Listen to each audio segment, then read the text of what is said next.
Uh, I'll call the meeting of the electoral area directors to order.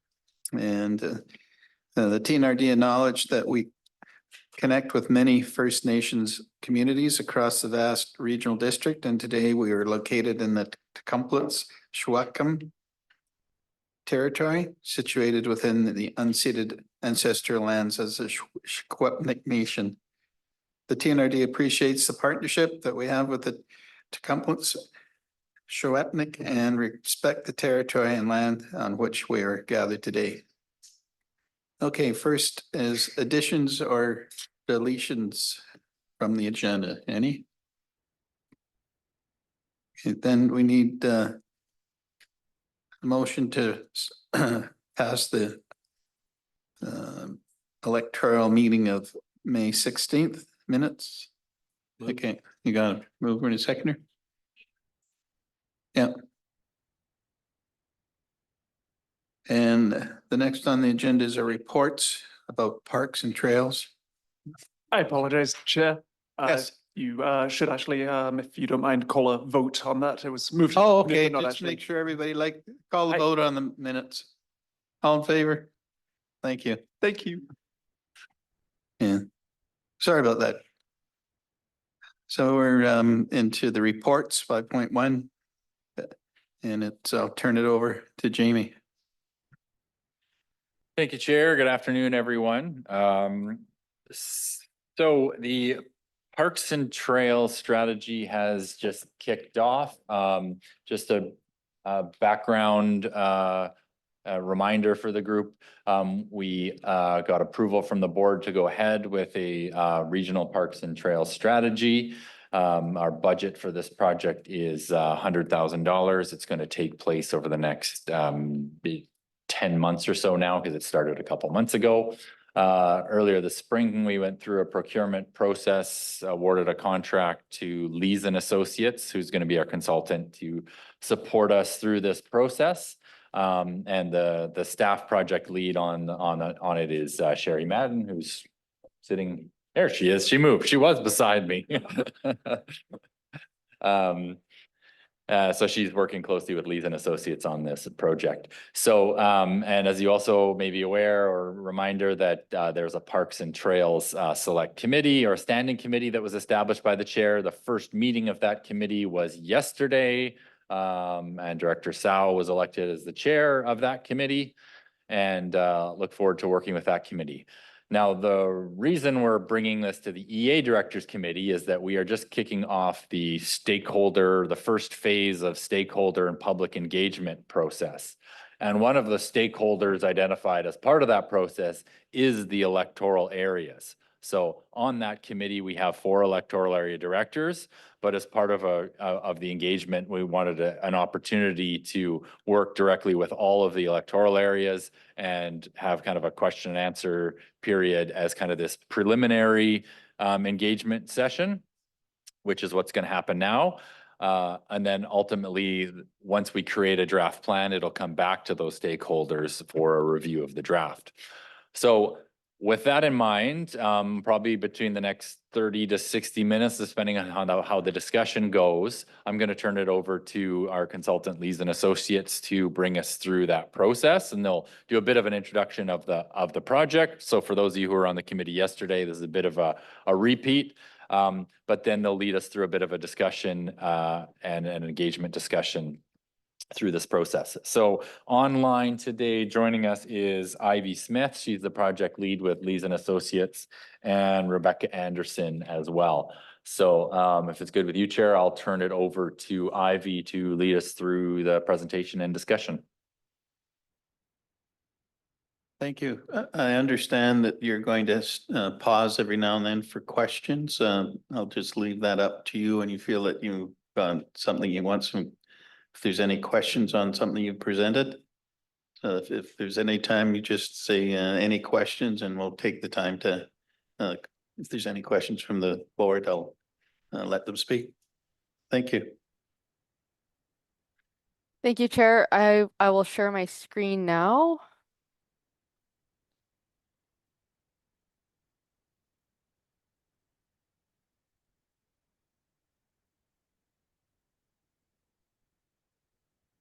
Okay, can everyone see that title page screen?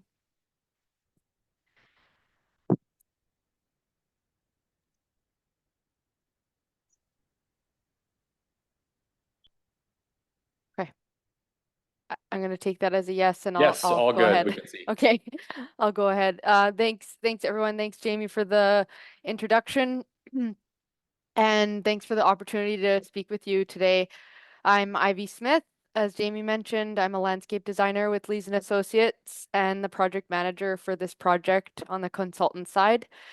I'm joined today by Rebecca Anderson, who's also a landscape designer with Lees and Associates and is a large player on the project team. Here's a bit of an agenda of what we'll be going through today. We'll be talking about who we are to get to know us as a consultant team. Project introduction. We'll give you a bit of an engagement overview. We'll go over some of the key findings we've dug up from our initial inventory exercise and benchmarking. We'll follow that up with a discussion with some questions for you. So a little bit about who we are. We are Lees and Associates, a landscape architecture and planning firm with over 25 years of experience delivering planning, design, and management of open spaces at every scale. We have staff including landscape architects, landscape designers, planners, and engagement professionals. The team for this project includes myself, Megan Turnock, who's the principal of Lees and Associates, Patrick Beach, who's a landscape architect, and as I mentioned, Rebecca Anderson. We also have various project support staff.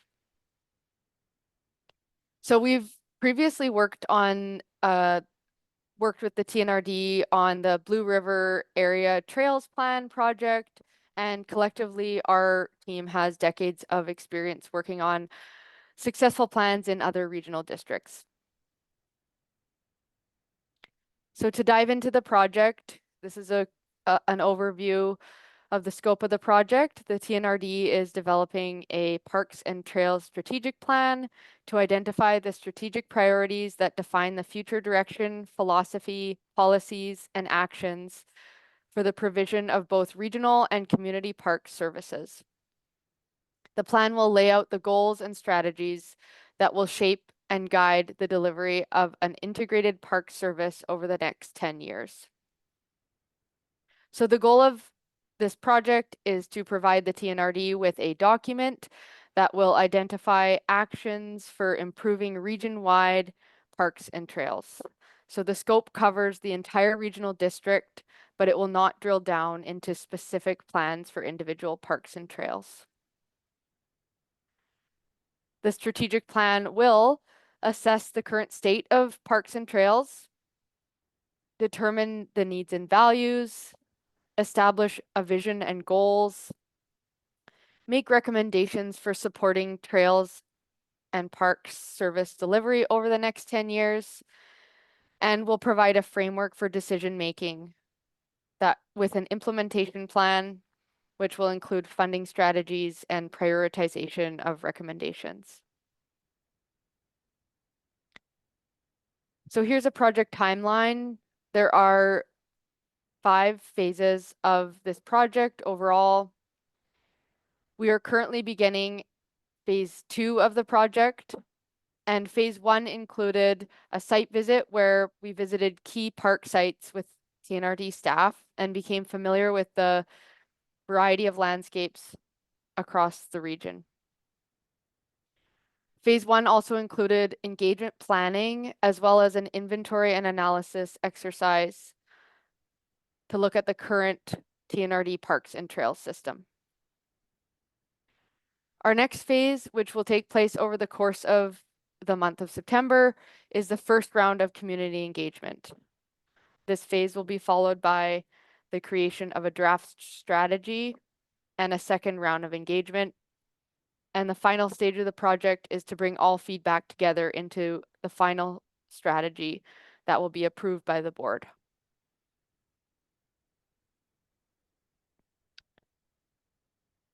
So we'll be holding 2 rounds of engagement with TNRD staff, municipalities, electoral areas, community groups, stakeholders, First Nations, and the public. And the first round of engagement purpose is to gather information about how people are using parks and trails and to get a sense of future opportunities. So as part of this first round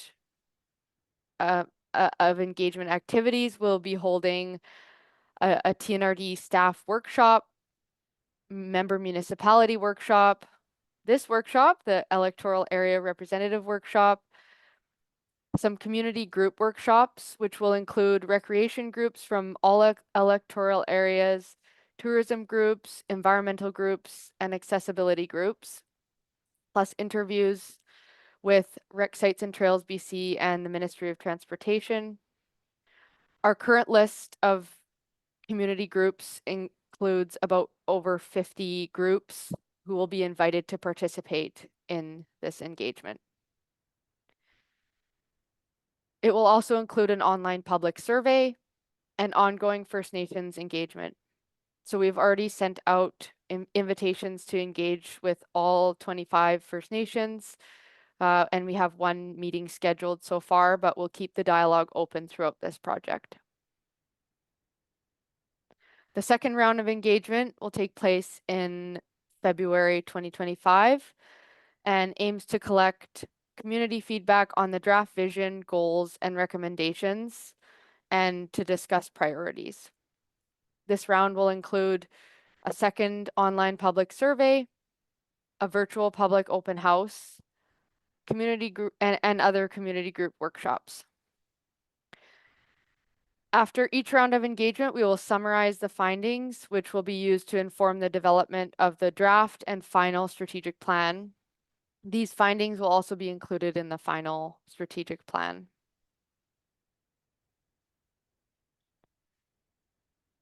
So moving on to the inventory, to get an understanding of our current state of the parks and trails in the TNRD, we've been working on an overview of the inventory. So the next couple slides will share with you some of the key findings. So this provides a bit of a snapshot of the inventory of the parks and trails in TNRD.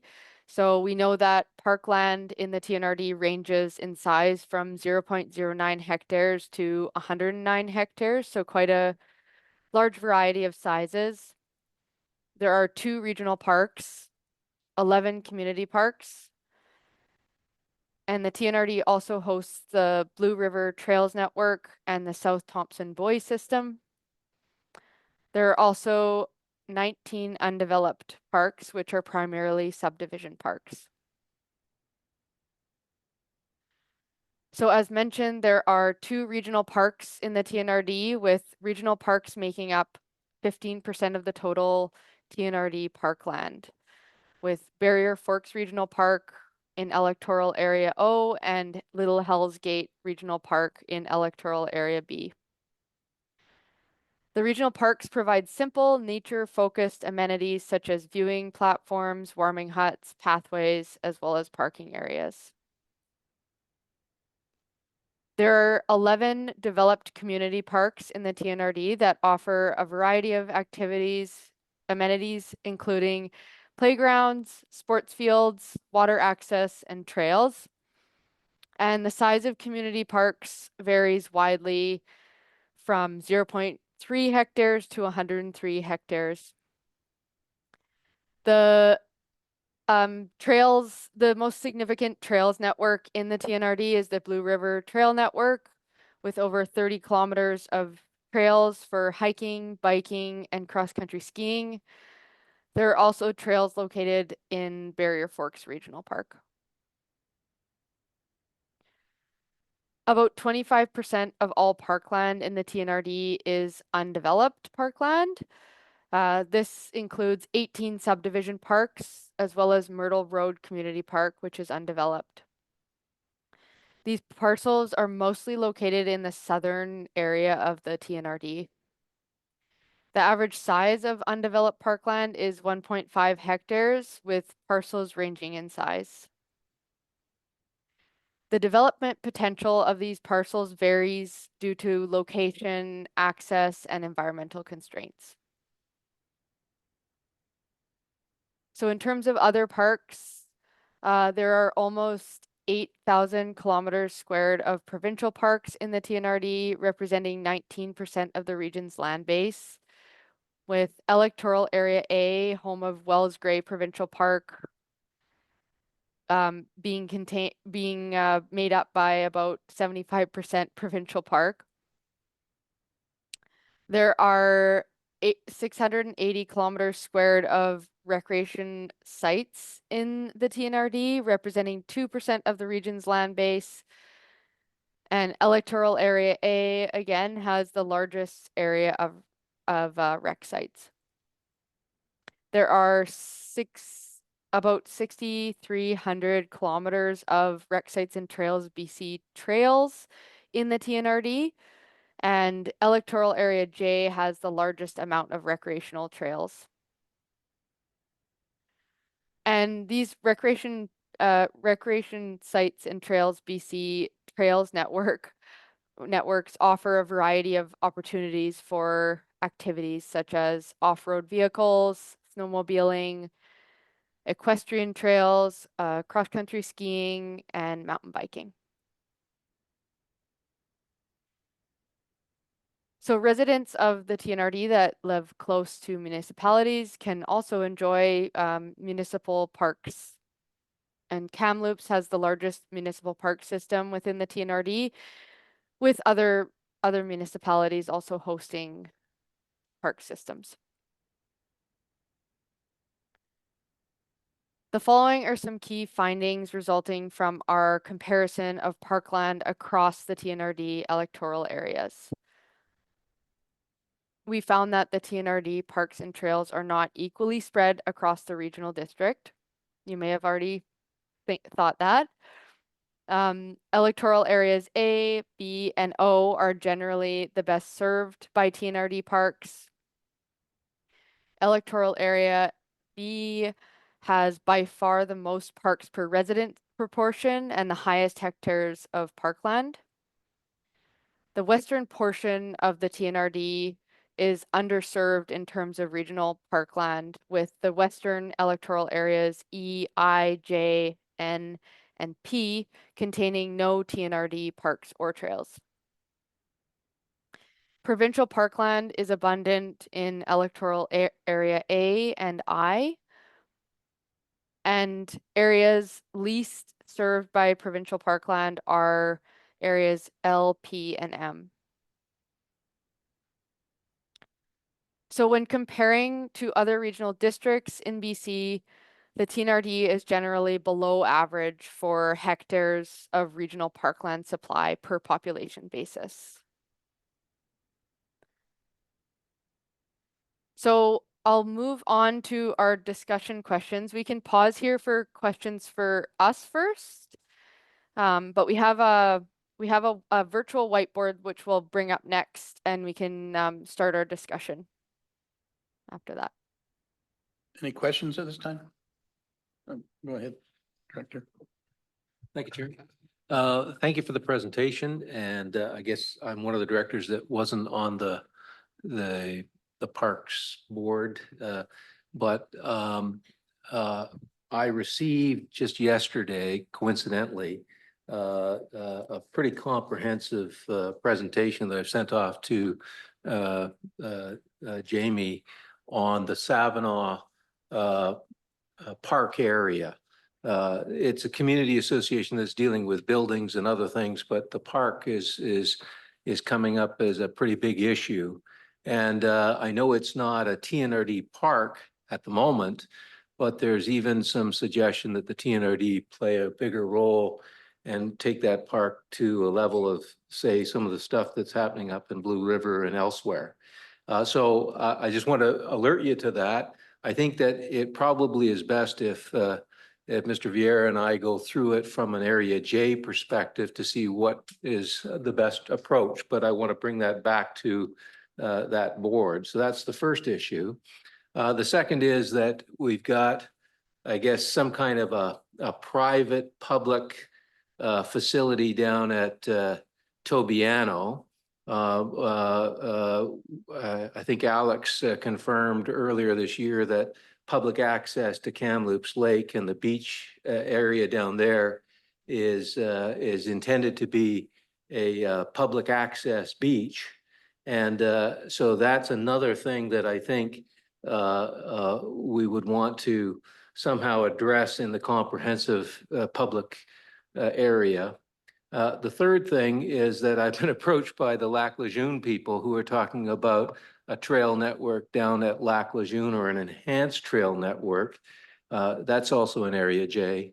And then the fourth is that I heard from the folks up in the north side of Kamloops Lake who were primarily calling me about the condition of the road, the Tranquille-Chris Creek Road, but pointed out that it is extensively used by people mountain biking and electric biking, because they get all the way from Battle Bluff and Frederick and then up into the back area all the way, if they want, to Savinaw. And that's a trail that is quite popular. It's a public road, but it's that in that vein of public use and public access. So I'm not quite sure if I'm stepping on another presentation, but I really want to get those on the table early because we're already at step number 1. And those were things that I don't think have been quite covered off. So thank you. Any other directors have any questions? Got the right button this time? So on that note, just following on that, is the trail piece, parks and trails, the trail piece. So what I'm really looking forward to is, and I hope it is incorporated in this, Jamie, hopefully I'm not out of line, but is that the plan embraces access for levels of disabilities as well. So looking at, for example, road shoulder development, where are we going to develop trail systems that take us to those? So beyond the word park and into the word trail systems and accessibility, and lots of ideas around that. But is that within the scope of what we're addressing? And go ahead, Jimmy. Yeah, I guess a comment on both of those comments from directors. We're at the public engagement stage of this, so we're trying to come up with that list of sort of what are the priorities in the areas. And so picking up what Ivy spoke about in the introduction, we're not going to drill down to, specific, designs of a park that may be proposed, but the idea of in these areas, this is identified as the need. So I would encourage you, of directors, that once we launch this public survey, which will be coming out in a matter of days, that you help promote it, because we want to hear from the public. Yes, we're hearing from a lot of people. They want lake access in Tobiano, or that they want accessible trails in a different community, et cetera. So in addition to just the public survey, we've also are reaching out to, we have a list of, I think it's 40 or so now, stakeholder groups. 50+ stakeholder groups that we've already established that list, and we've reached out to the area of the whole board this summer to try ramp up that list so we can contact directly all of those groups and associations who are managing already trails or parks in the communities, because we recognize this goes far beyond just our own TNRD owned infrastructure. There's a lot of other managed infrastructure, so we don't want to duplicate things, but we also want to include them as stakeholders in the process. Any other directors have any questions? No, that seems it for questions at this time. Go to your next presentation. Thanks, Chair. We have some discussion questions and a virtual whiteboard, so hopefully this works for everybody. This is our way of being transparent about our note taking. So we have a series of about 7 questions here that we'd like to go through with everyone. So we can start with the first one.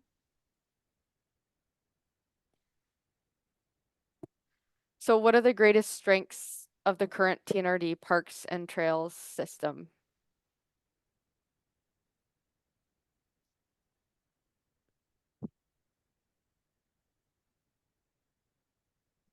Director Onslow, sorry, I was just consumed there. I was trying to figure out what it's supposed to be doing. Go ahead. Yeah, exactly. So in answer to that question for area B, I would say one of the strengths of our park as well as our trails is that there are contractors that are hired to maintain the trail system as well as to maintain the park. And that is a huge asset, but it is a cost to the taxpayer, and the taxpayers have to be willing to recognize that putting in a trail, you can ask for all the trails that you want, but if they're not going to be maintained, they're not going to be what you actually want. So the strength in area B is that the taxpayers pay for this to be maintained. Great.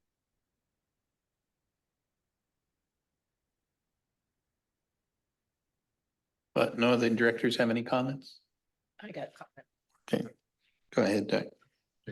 My comment is that all of the TNRD parks and trails that I've been to are very family friendly. And I think that is a biggie because there are many places that, of course, kids can't go. It's too dangerous. You've got to be an adult. You've got to, be able to make your own decisions a little bit more than kids. And most of the ones I've been to are very safe for youngsters. And that's a really big point. Thank you.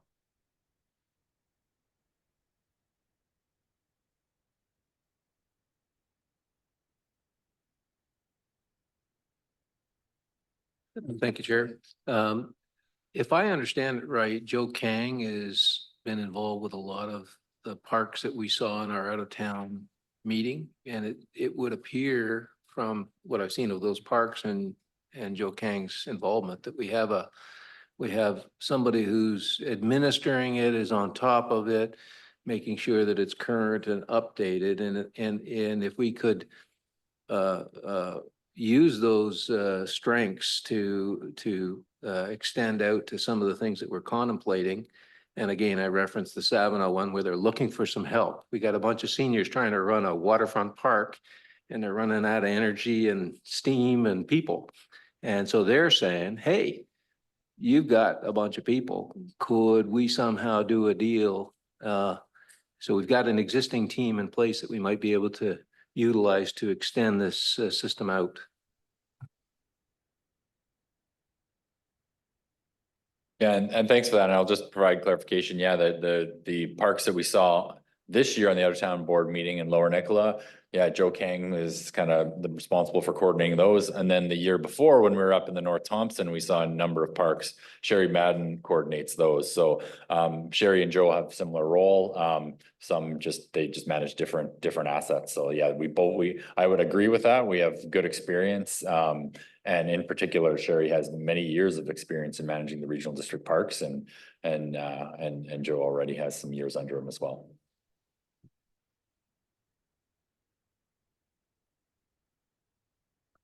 Director Morris. Thank you. Sorry, me again. I think, I guess the one that I would ask or add to is on the strengths piece, and I'm going to speak specifically to area P, surprise.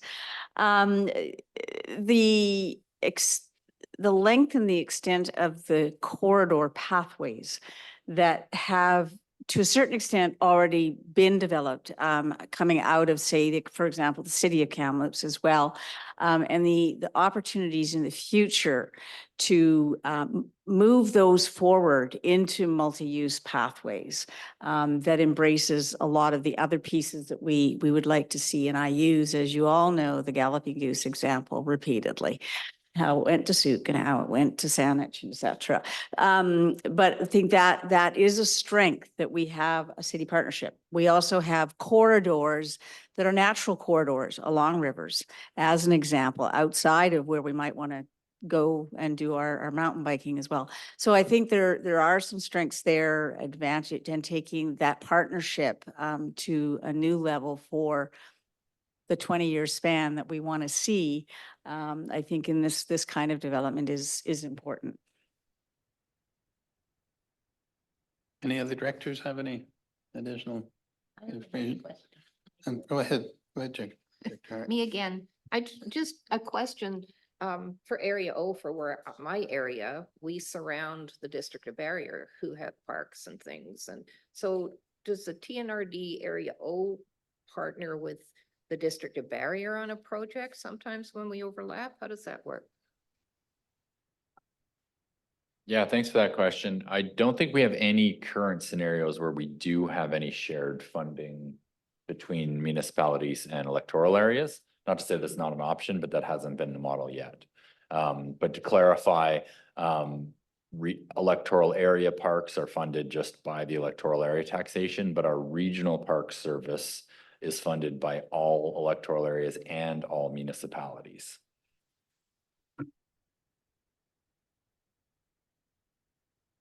Any more directors want to speak to this particular strength?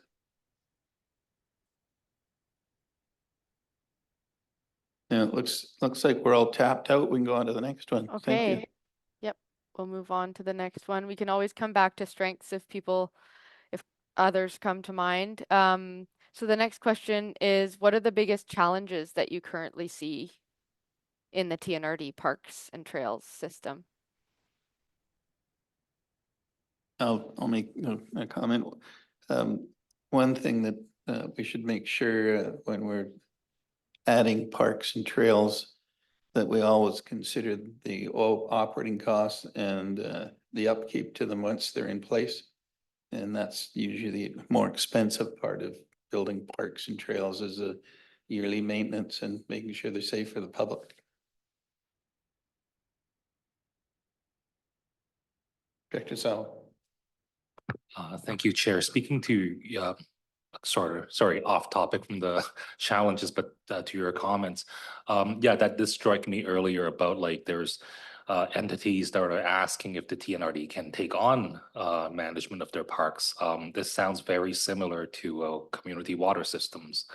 You know, if we need to look at policy similar to community water system, have a criteria of when the TNRD should take them on or should not take them on. Yeah, maybe more of a question to staff. Thank you. Yeah, it's an interesting concept. We don't typically have a lot of areas or groups coming to us asking us to take on parks. And I appreciate the comparison with utilities, but a little different. There's not as much obligation and capital infrastructure to upkeep. I guess it depends on the scenario. If someone had a water slide park that they wanted us to take on, we'd probably think long and hard about it. Yeah, we haven't really been challenged with that, but something that we would have to consider, I guess, and can be included in this process. Director Onslow? Oh, Director Thorpe. I think one of the challenges is how do we figure out a way to put parks in the electoral areas that currently don't have those parks? And how do we do that given the inventory that we might currently have that exists in those areas? For example, if we were looking at Area I, because that's my area, it's quite dry, but we've got a couple of beautiful rivers that run through it, several beautiful rivers. So how would we, in theory, be able to capitalize on the natural beauty? And I'm assuming people are looking for water when they're traveling through a hot, dry desert. So how do we figure out a way to use our inventory and at the same time meet the potential needs of both our residents and tourists? That was long-winded, sorry. Okay, Director Onslow. Thank you. I think one of the challenges that we see also is just getting traffic to the parks or people knowing that the parks are there. So the residents in my area know where their parks are, but oftentimes I see people pulling into Blue River and not going to the lake and the park that's there, that's spectacular, but taking their children to play at the school. And in the dry playground, when, you know, there could be some signage identifying these parks, possibly even with a picture, so people can see it and say, I want to go there, instead of missing it. Director Grenier. Thank you, Chair. In the Cherry Creek area, where people used to go horseback riding, combination of roads and then trails into backcountry, which would be Crown area. We're now starting to see more and more of those access points closed because part of the trail goes across private property. And so it would seem to me that tenure of the land for trails is becoming an issue. Similarly, in Savinaw, we've got a bunch of roadways, Modi Road right-of-ways that get access to Kamloops Lake, but people have been using those right-of-ways for sort of an extension of their own property. And so the issue has come up in the community. The community has asked us, and we provided them with the identified Modi right-of-ways. Modi, when they were here a few months ago, said that they would be, they wouldn't themselves want to begin administering those, but they would work with us if we could identify the right-of-ways that might be used in part of a trail network. So whether it's a Modi right-of-way, private property, Crown access, Crown lease, I think if we could come up with some kind of a working system where we could go to a private landowner, we could go to the Crown, or we could go to Modi and say, here's what we'd like to do. The last point I'll say is that there's a real demand in Savinaw for a walkway roadway along the access road. It's a rather narrow area with very small sidescapes, and they would like some kind of a pathway that connects the whole community, and it could be part of a walkway. So again, that's a Modi issue, quite apart from access to the lake. So. Any other directors have something to add?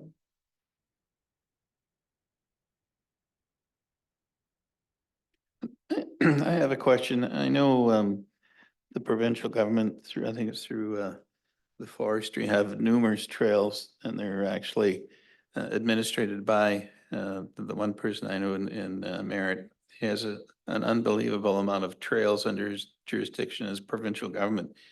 Are we going to be looking at the possibility of either partnering or working with the provincial government on existing trails? They have basically dirt bike trails, quad trails, walking trails, and cycling trails that they already are available to the public. How do we integrate that, or do we integrate that? Yeah, thanks for that question. I think the answer is yes, we integrate that in the plan. What we actually do depends on, I think, this process. Is there need for us to partner, or do they exist and are they operating well? So leave it as is, don't broke. You know, if it's not broke, don't fix it, sort of thing. So I think we look at those individually. Director Graney brought up the example of possibly, you know, they're looking for help, community association who's currently running a park. And so maybe there's opportunity there. If we have existing infrastructure being run by a society who's happy to continue to run it, then we can be hands off, but acknowledging it in our process that that's existing and that we support it and it's serving the community well, it'll be documented that that's in place. So that's where I know it's a long-winded answer, but I think if it's needed, then we can look into how we can work with them, or maybe there's no need for us to work with them and just acknowledge that it exists.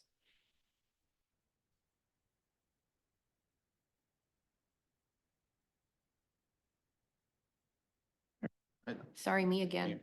Yeah. So if we create a TNRD park in an area that's close to a community, could we partner with the community to maintain the park, or are we tied to our staff having to maintain the park?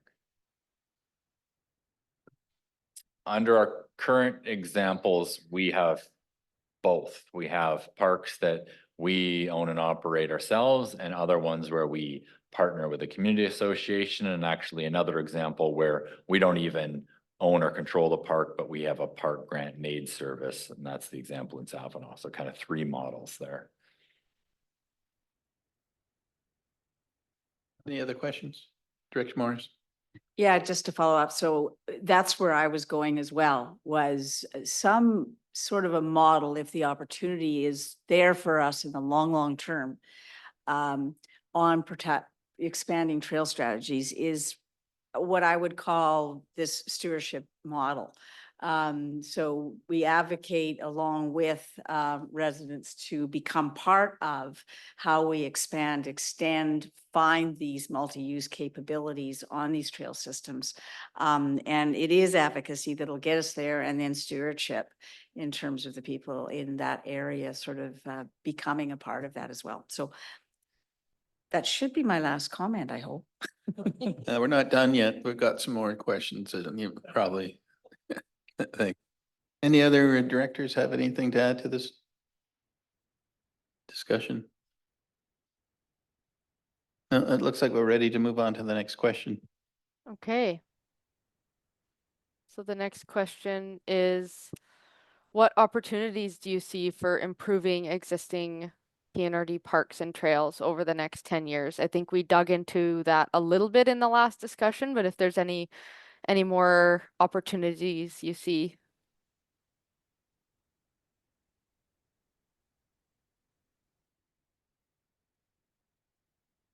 Thinking.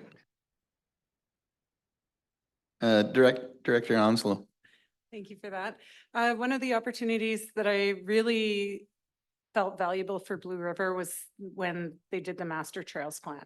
And so if each of the areas eventually were to come up and have their own master trails or master park strategy plan, things like that with community input, I found that was extremely valuable, instead of like if that were to become a part of this strategy, that eventually communities that are interested would have that opportunity. Director Sal. Excuse me. Thank you, Chair. Just thinking about like our TNRD strategic plan, our priorities as a whole, and looking on that wall, reconciliation. You know, there could be opportunities. Obviously, it involves a lot of nuances and, you know, awareness. But perhaps existing trails involving First Nations, in naming and such, that could be opportunities to strengthen reconciliation. Yeah, thank you. Were there any other directors that were? Oh. Director Grenier. Thank you. I guess in our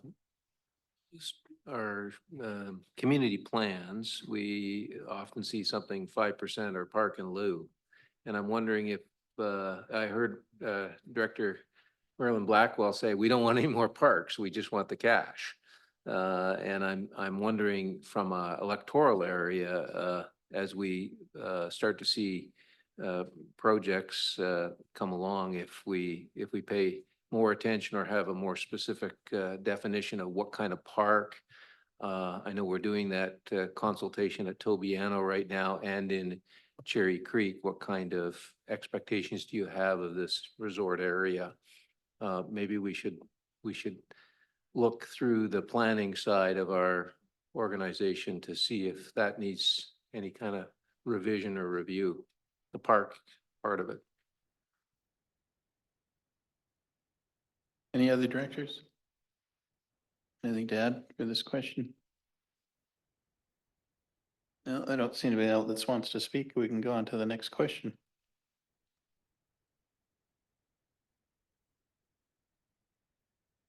Our next question is, and again, we kind of touched on it, and we'll get a lot more information as we go into the public and stakeholder engagement on this question. But as a first hit, what types of parks should be prioritized when considering parks and trails acquisition or improvement in the regional district?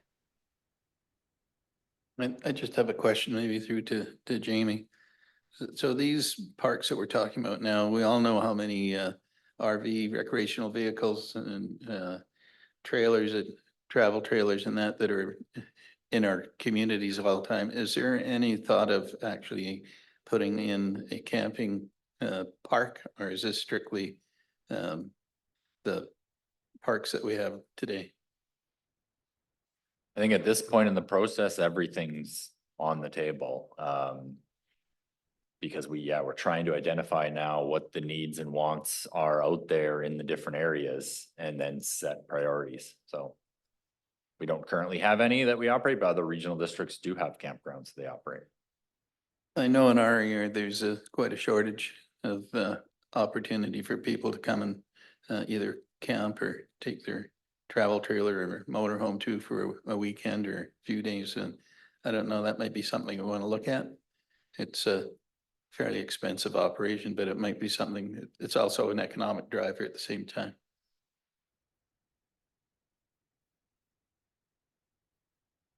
Dr. Sal. Thank you, Chair. In terms of priorities, I think there's two.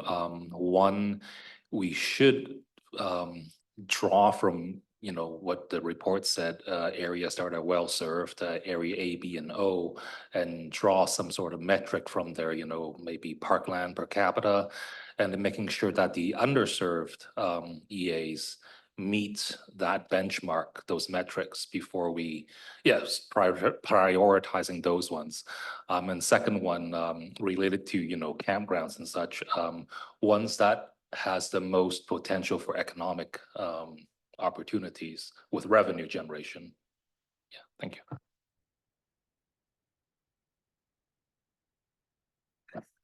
Go ahead, Dr. Hayward. I'm getting too much into this. So my question is, if we're thinking of parks and trails as an acquisition, and we have our own land or are thinking of getting land, can we not look at it also in a fire smart way that here we've got so many hectares of bush that's really bad, very close to a community, but if we turn this area into a park and if it's viable, that's also protecting the community, because otherwise it's just gonna sit there like a whole bunch of bush that's not doing anything.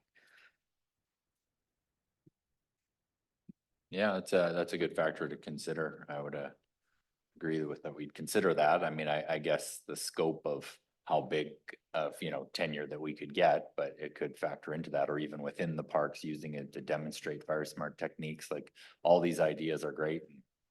I think It might this also buy in the community on a bigger way than you would have otherwise, right?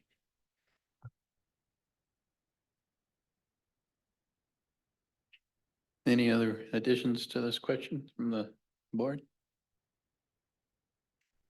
I think that's it. We're on to the next one. Thanks, Chair.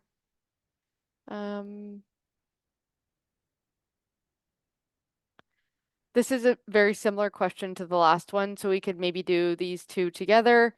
Where do you see demand? If you hadn't already answered that, for parks and trails, and then what does a successful plan look like to you? So maybe think about both of those questions.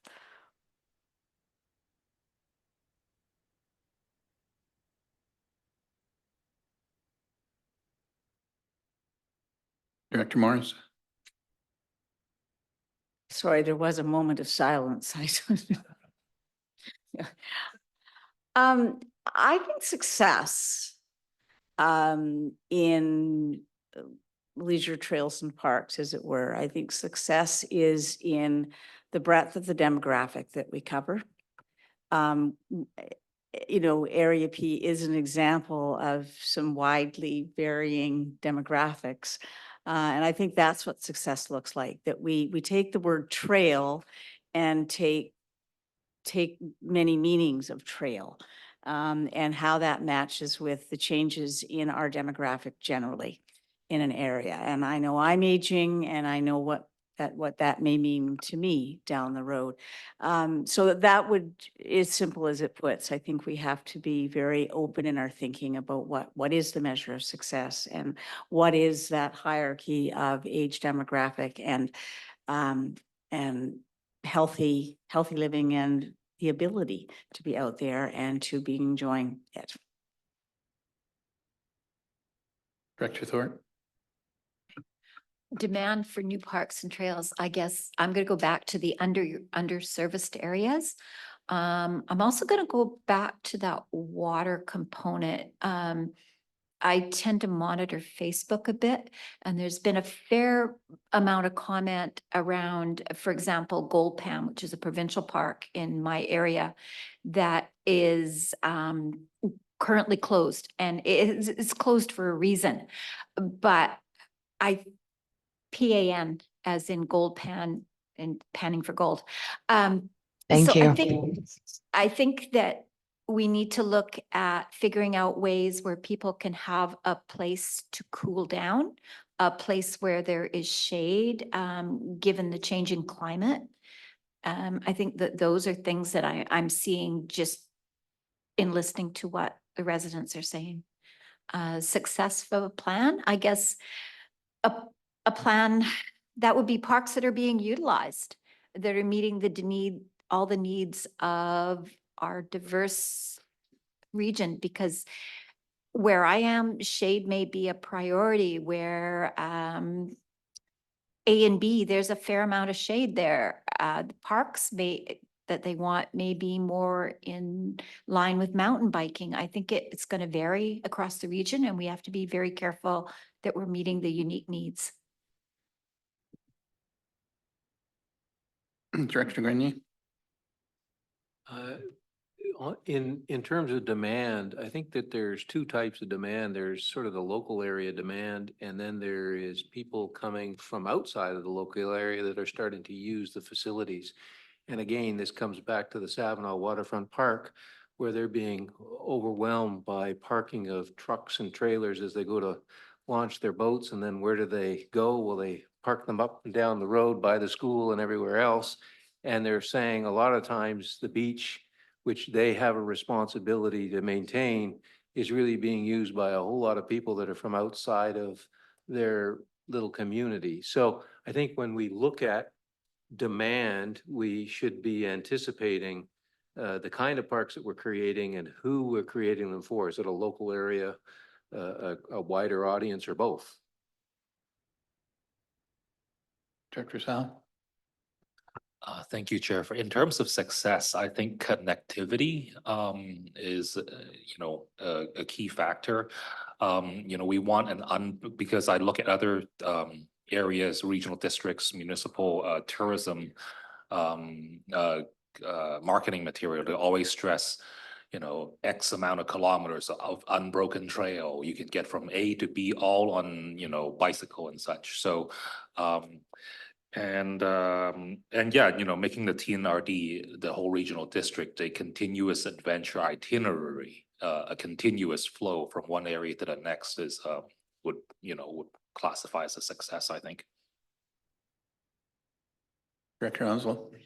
Thank you. I'd like to echo what Yusuf has just said as well, because I find often as a person that likes to go into different parks, it's hard to find the information, just even if I'm in the town of Merritt and I want to know what is surrounding Merritt for parks, camping, hiking, biking. I find it's really challenging to find that information. So success to me would be a TNRD landing page, and this is what we have to offer. And maybe each community has their signature park for whatever reasons and a signature trail for whatever reasons, and just highlighting those. And then I'd also like to back up, and one of the challenges that we face in Area B is in our park is tour bus operators that come and use the bathroom facilities, which then costs our taxpayers, I believe a couple of years ago, it was $16,000. Not that it's all tourist operators and the buses, but there are a huge amount of people using the washroom facilities that don't pay a penny into the taxes. They don't support the local economy. They are honestly just stopping for a bathroom break and a quick picture of the lake. And so that's a challenge. Like if you build it and you have to pay to support tourism that doesn't support you, it's created some animosity in the town from the townspeople towards the tourism operators. So those are challenges that I think the TNRD could also recognize and reach out to those operators and ask them to pay their flush fee. Yeah. You're talking about a fee for service?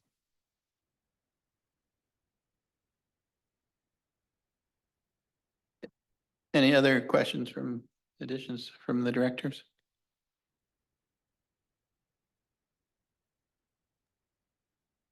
Seems we're done with that one. Okay, and this is a catch-all, our final question to wrap things up.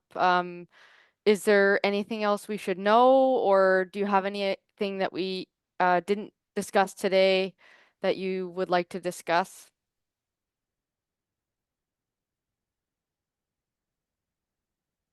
Director Hunzel. Thank you. Just one of the things I'd like to mention is a lot of the trails that came under the blanket of the TNRD were built by what you would consider rogue trail builders. So the cost of that trail building wasn't a TNRD expense, but now the trails maintenance is an expense. And so when you're speaking and we're doing public engagement, like if your communities already have their rogue trails and they do want to have those incorporated into a trails plan and have them maintained, et cetera, that can be a very good thing.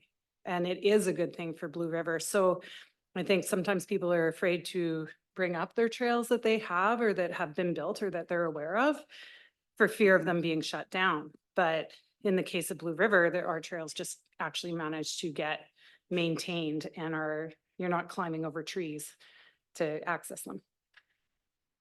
Director Morris. Yeah, thanks. And just really a follow-up to what you just said is, do we have the ability as TNRD to set a revenue model or a target model that would actually apportion benefits or costs or whatever around to an entire area?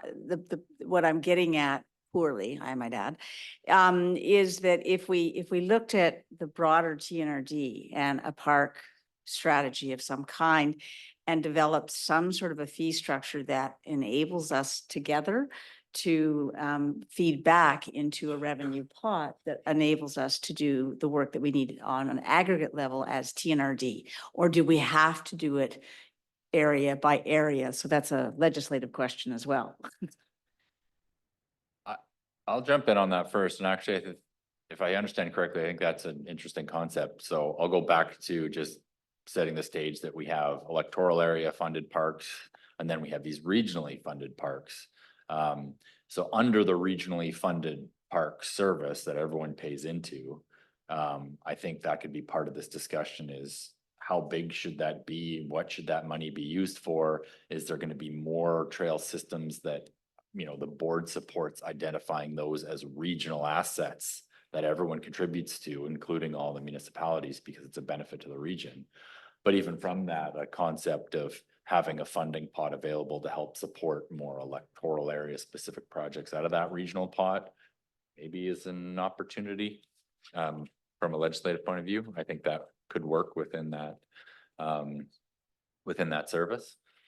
But definitely that discussion I think is really important to have and to start thinking about is this regional asset versus a community electoral area park. Both are important, but I also think both are kind of very different.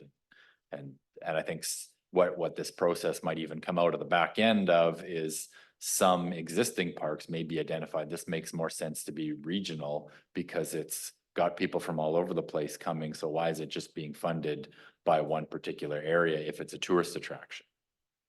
Throwing that out there kind of for food for thought for everyone. But that's why we have a regional park service, because it was understood by the board that there is those type of assets that should be funded regionally. We just haven't revisited that and had that discussion until now, since that regional service was set up 20 years ago. Director Helton. Thank you, Mr. Chair. Earlier on in the meeting, I sent a copy of a letter that the Turtle Valley Community Association is going to write the Crown for working with hopefully the TNRD in the acquisition of a piece of Crown land for a baseball diamond in a public park. Turtle Valley's on the far east end of Area L. And I know you mentioned that Area L has very few parks, but that is probably the one area of Area L. It butts up to the community of Chase and the Columbia Shuswap Regional District. And it's probably an area that maybe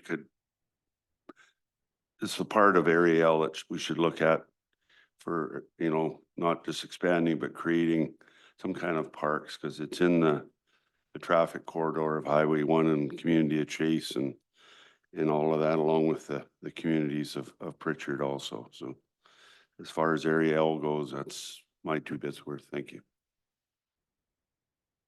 Director Sal? Excuse me. Thank you, Chair. A question and a comment. The comment, just recapping for those of us who weren't on the committee yesterday, one of the things that I think we should encourage among us directors have a bit of a dialogue between the EA directors and the municipal directors, especially, you know, for my example, Area A in District of Clearwater, you know, just to ensure that we don't double, like, what do you call it? Waste our efforts. Like, we're both gonna do a dog park, for example, then that would be, you know, wasted efforts on one of our parts.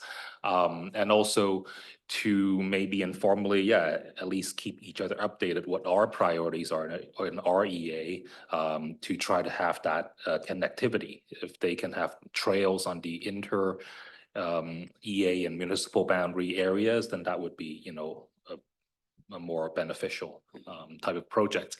And a question, MRDT, would those tax funds, could those play into a factor for funding these parks? For Area A, I believe Area A accommodation businesses pays MRDT and into tourism. What I see Miss Madden there shaking. Sorry, I'll ask that maybe staff can give some thoughts. Thank you. I'll just let Sherry come up to the microphone. She's more familiar with MRDT.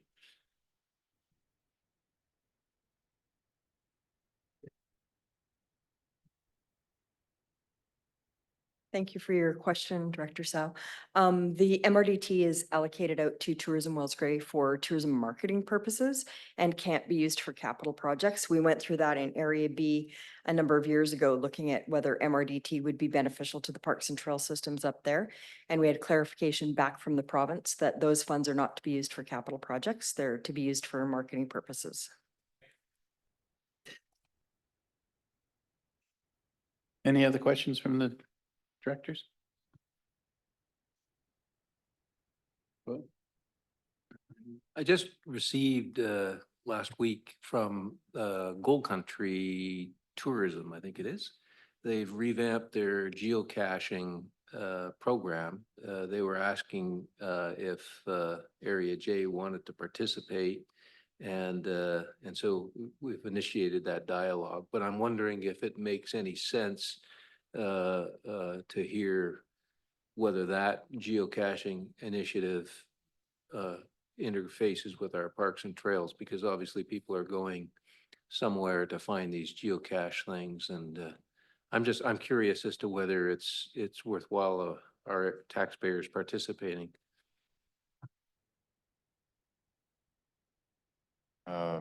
Thanks for that question. My gut reaction to that is more kind of on a tourism marketing side. It would be a pretty far stretch to consider that a park, because the idea of the geocaching, they're kind of on crown land, undesignated sort of adventure, go find it. Not that we'd have like tenure over that. So it's really all about, I think, a tourism marketing sort of thing, more so than a park function.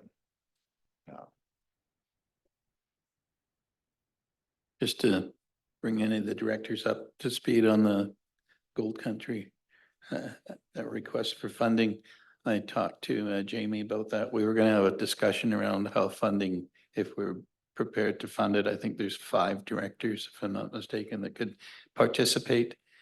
We were going to have a discussion around how funding would work for the first year and how it would happen after that. And that'll be in the next, after we complete our park study. Any other questions, additions? It looks like we're done the questions. Did we pass? Thank you. Yeah, no, that was great. That's it for our questions for now. So happy to wrap it up. That's good.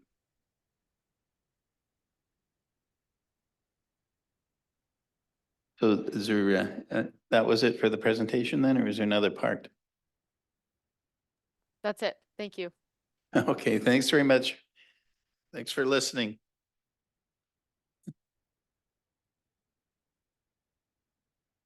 Next on our agenda is the Canada Community Building Fund discussion. This is like a round table. We're gonna have a report from Austin Potts, and then if there's any questions from directors, we'll try and get it sorted out so everybody understands where they're going and so what's required to be done for our next budget year. I know currently our policy says that we have to have any projects that are substantial amount of money into our 2025 budget. And that's the way it stands right now. I'll turn it over to Austin. Thank you. Thank you very much.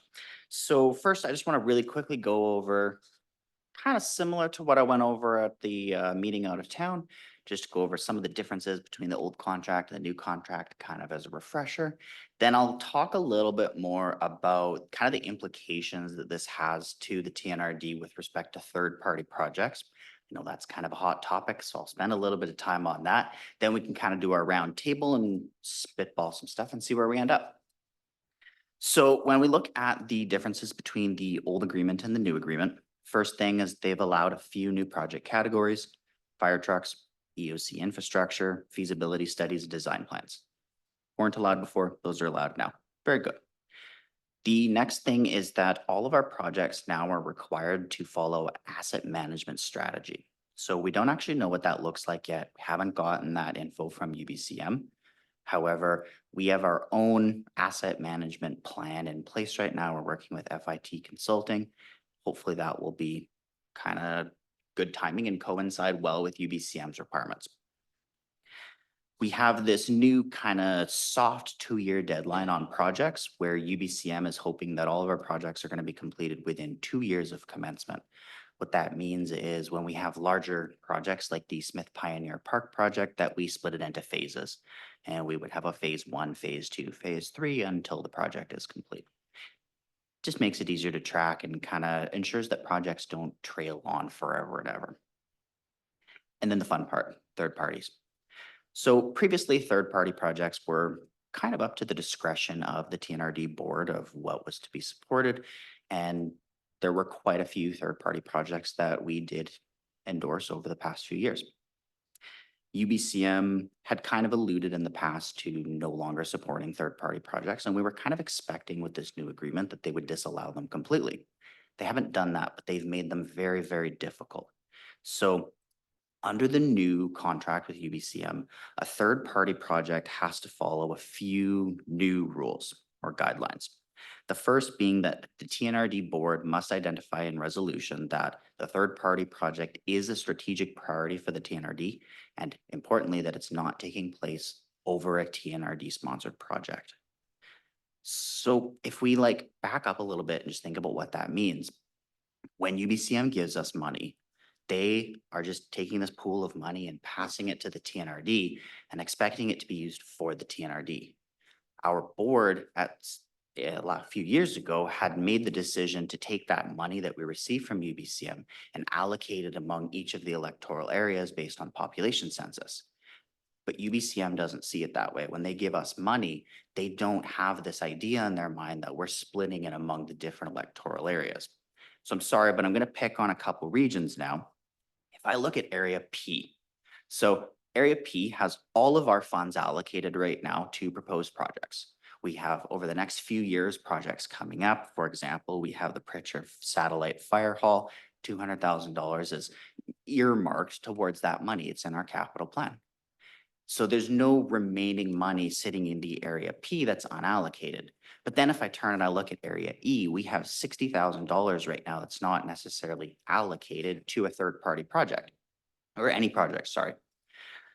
So in the past, what we might have done is we might take that $60,000 and say, what is a third-party project in Area E that we can support?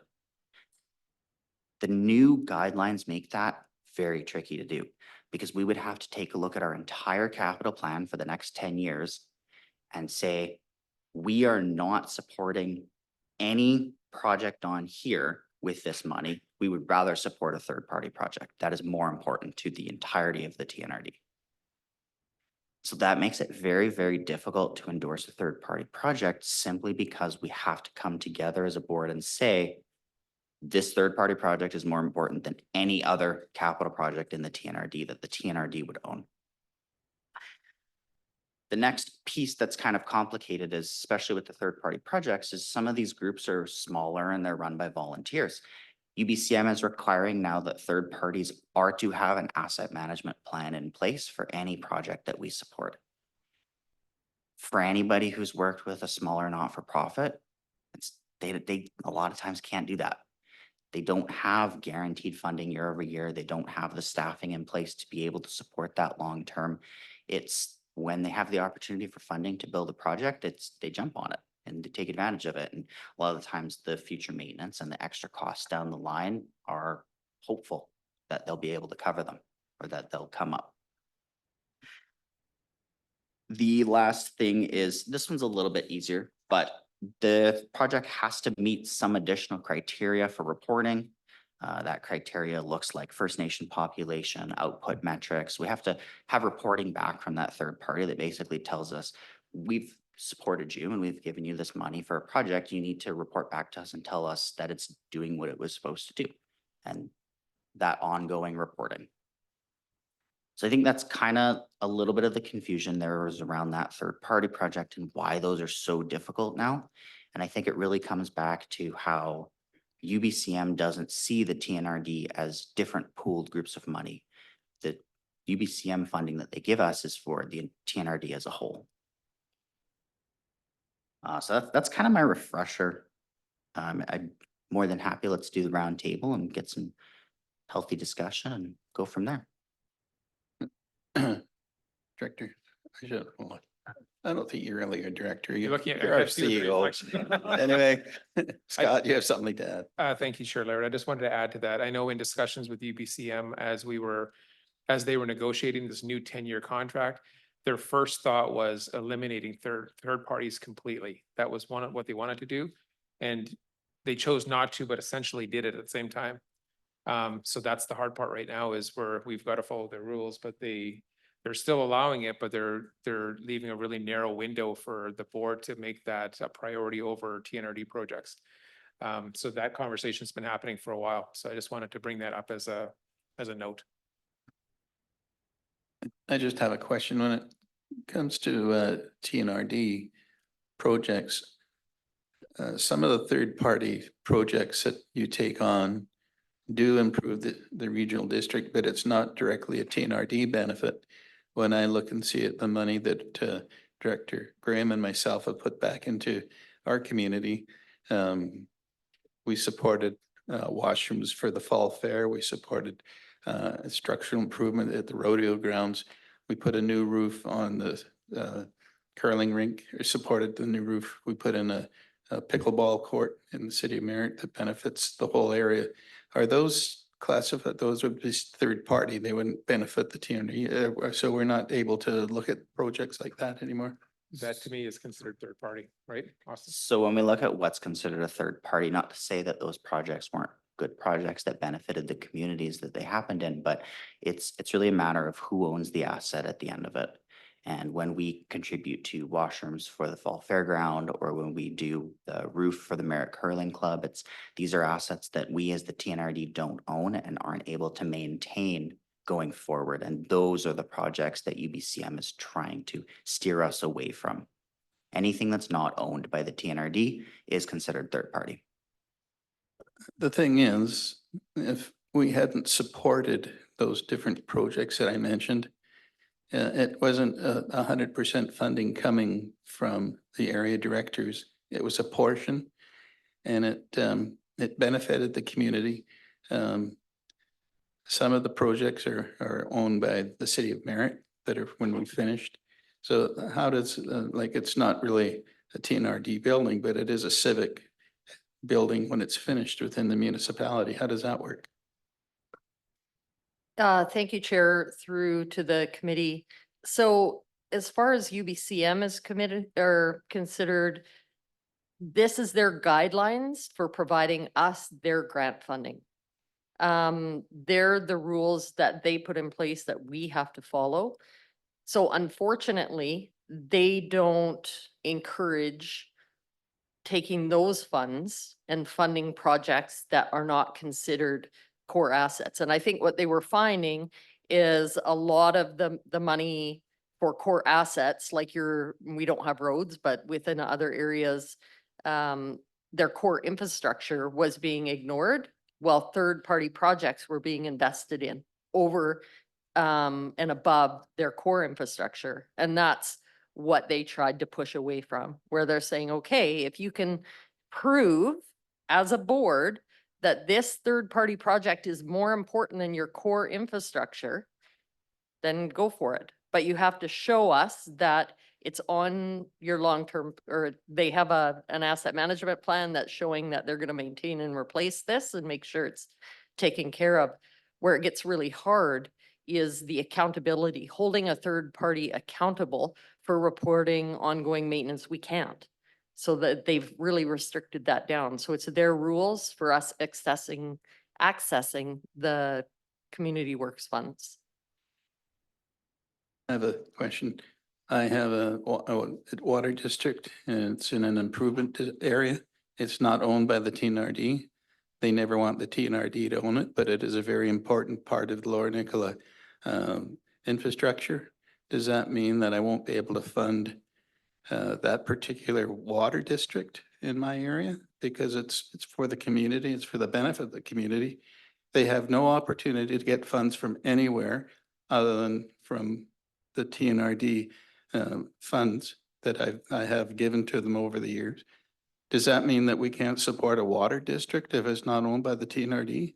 So it definitely doesn't mean we can't support it. However, because it's not owned by the TNRD, it would be considered a third-party project. But like Carla Fox was saying, it goes back to if we can show as a board that this water improvement district project that we want to support does take a higher priority than the other TNRD projects that exist, it's still possible. It's definitely not impossible to fund a third-party project. It's just substantially more difficult. Director Hooten? So are you saying all these community halls in these rural communities that we've supported over the years, Pritchard's, the Knutsfords, the 70 miles, the Loon Lakes, all those kind of things are off the map now? Not necessarily off the map, but much more difficult to do, yes. Chair Laird, I guess not off the, I would also just add to that.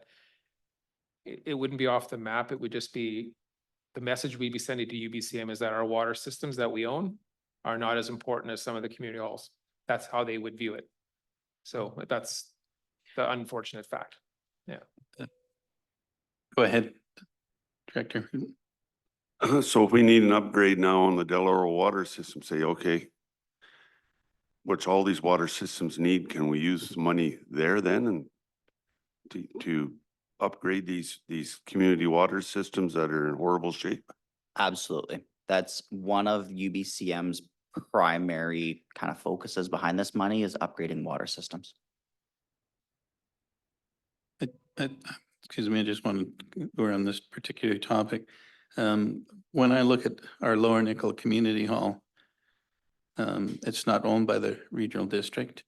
They supply an unbelievable service to the community. I know TNRD does look after, I don't know how many community halls within the regional district now, but does that mean that as an area director, I should be recommending to these halls that they need to go into and be part of the TNRD infrastructure? And that way they'll get supported instead of the way we're doing it now with giving funds when required for maintenance and keeping the buildings upgraded so they meet all codes.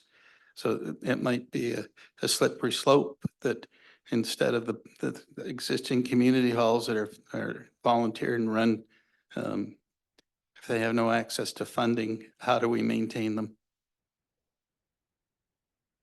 I could tackle answering that. I appreciate Chair's perspective on this. So I guess the short answer to this is yes, if they were TNRD infrastructure, they would fall within our capital plan and we would go through our capital planning process and budgeting process to prioritize what capital upgrades are required. So we have examples of that happening. The community hall in Little Fort's an example of that, where the community association handed over the ownership of that and we took on administration of that, and a lot of gas tax funding has gone towards upgrading that hall.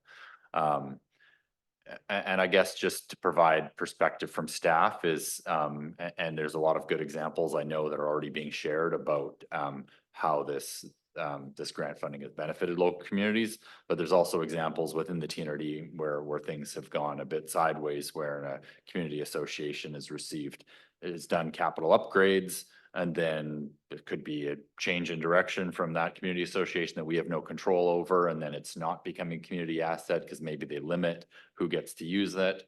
We have an example where we're actually leasing a building off a community association who built the building 100% funded by community benefit funding, by the gas tax funding, and now there's risk of that association not renewing the lease for us and kicking us out of the building. So those are the types of examples where we have zero control. Once that money is out and spent and the capital project's finished in a third party scenario, then it's done and they own it. They, being the other third party, owns it completely, and we have no control over it after that. So it's the balancing act, and I'm sure there's still good discussion that'll happen, but that's what we're trying to balance. And I shouldn't even say trying to balance. We're not setting the policy. We're just trying to explain probably the rationale of why UBCM has changed the requirements.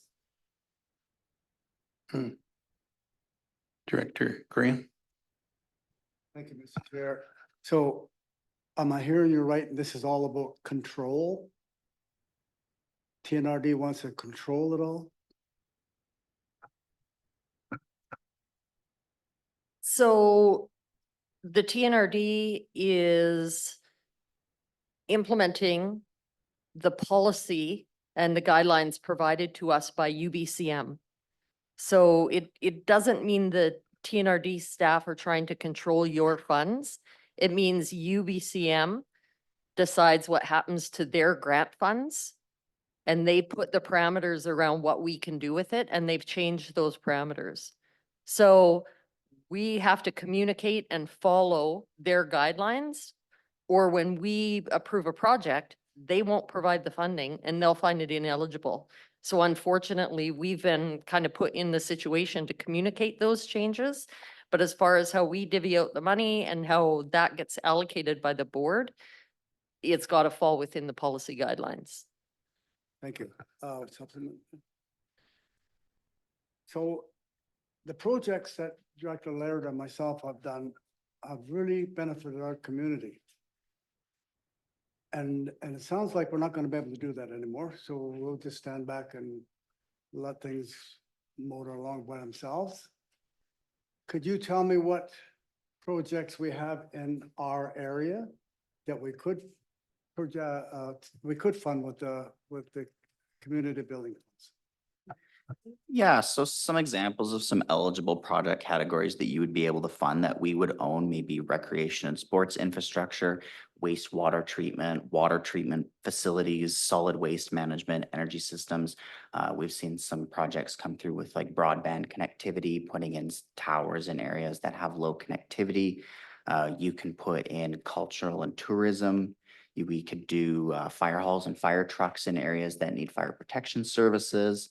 Brownfield remediation, and those are just actual capital projects. There's also like infrastructure building projects where we look at like asset management planning, that type of thing. So there's definitely still a wide range of projects that are supportable. Okay, now most of those didn't apply, didn't help me at all with my community. I think that's the question that Director Graham is asking, is he doesn't have the same services that many of the other electoral areas have. They don't have a water system. They don't have they have some, but not the same. So yeah, it's just the way, it's a difficult conversation for sure. And if I may, Chair, I would add in that, there's a lot of, this board is taking a lot of action on a lot of things, and I'll just go back to our previous agenda item talking about this regional parks and trail strategy. So no, there's not right now an additional, let's say, trail system proposed in your area, but a year from now, we might be bringing to the board a trail strategy that identifies that as a priority. And then that would be an eligible expense if that was a TNRD project that was prioritized through that process.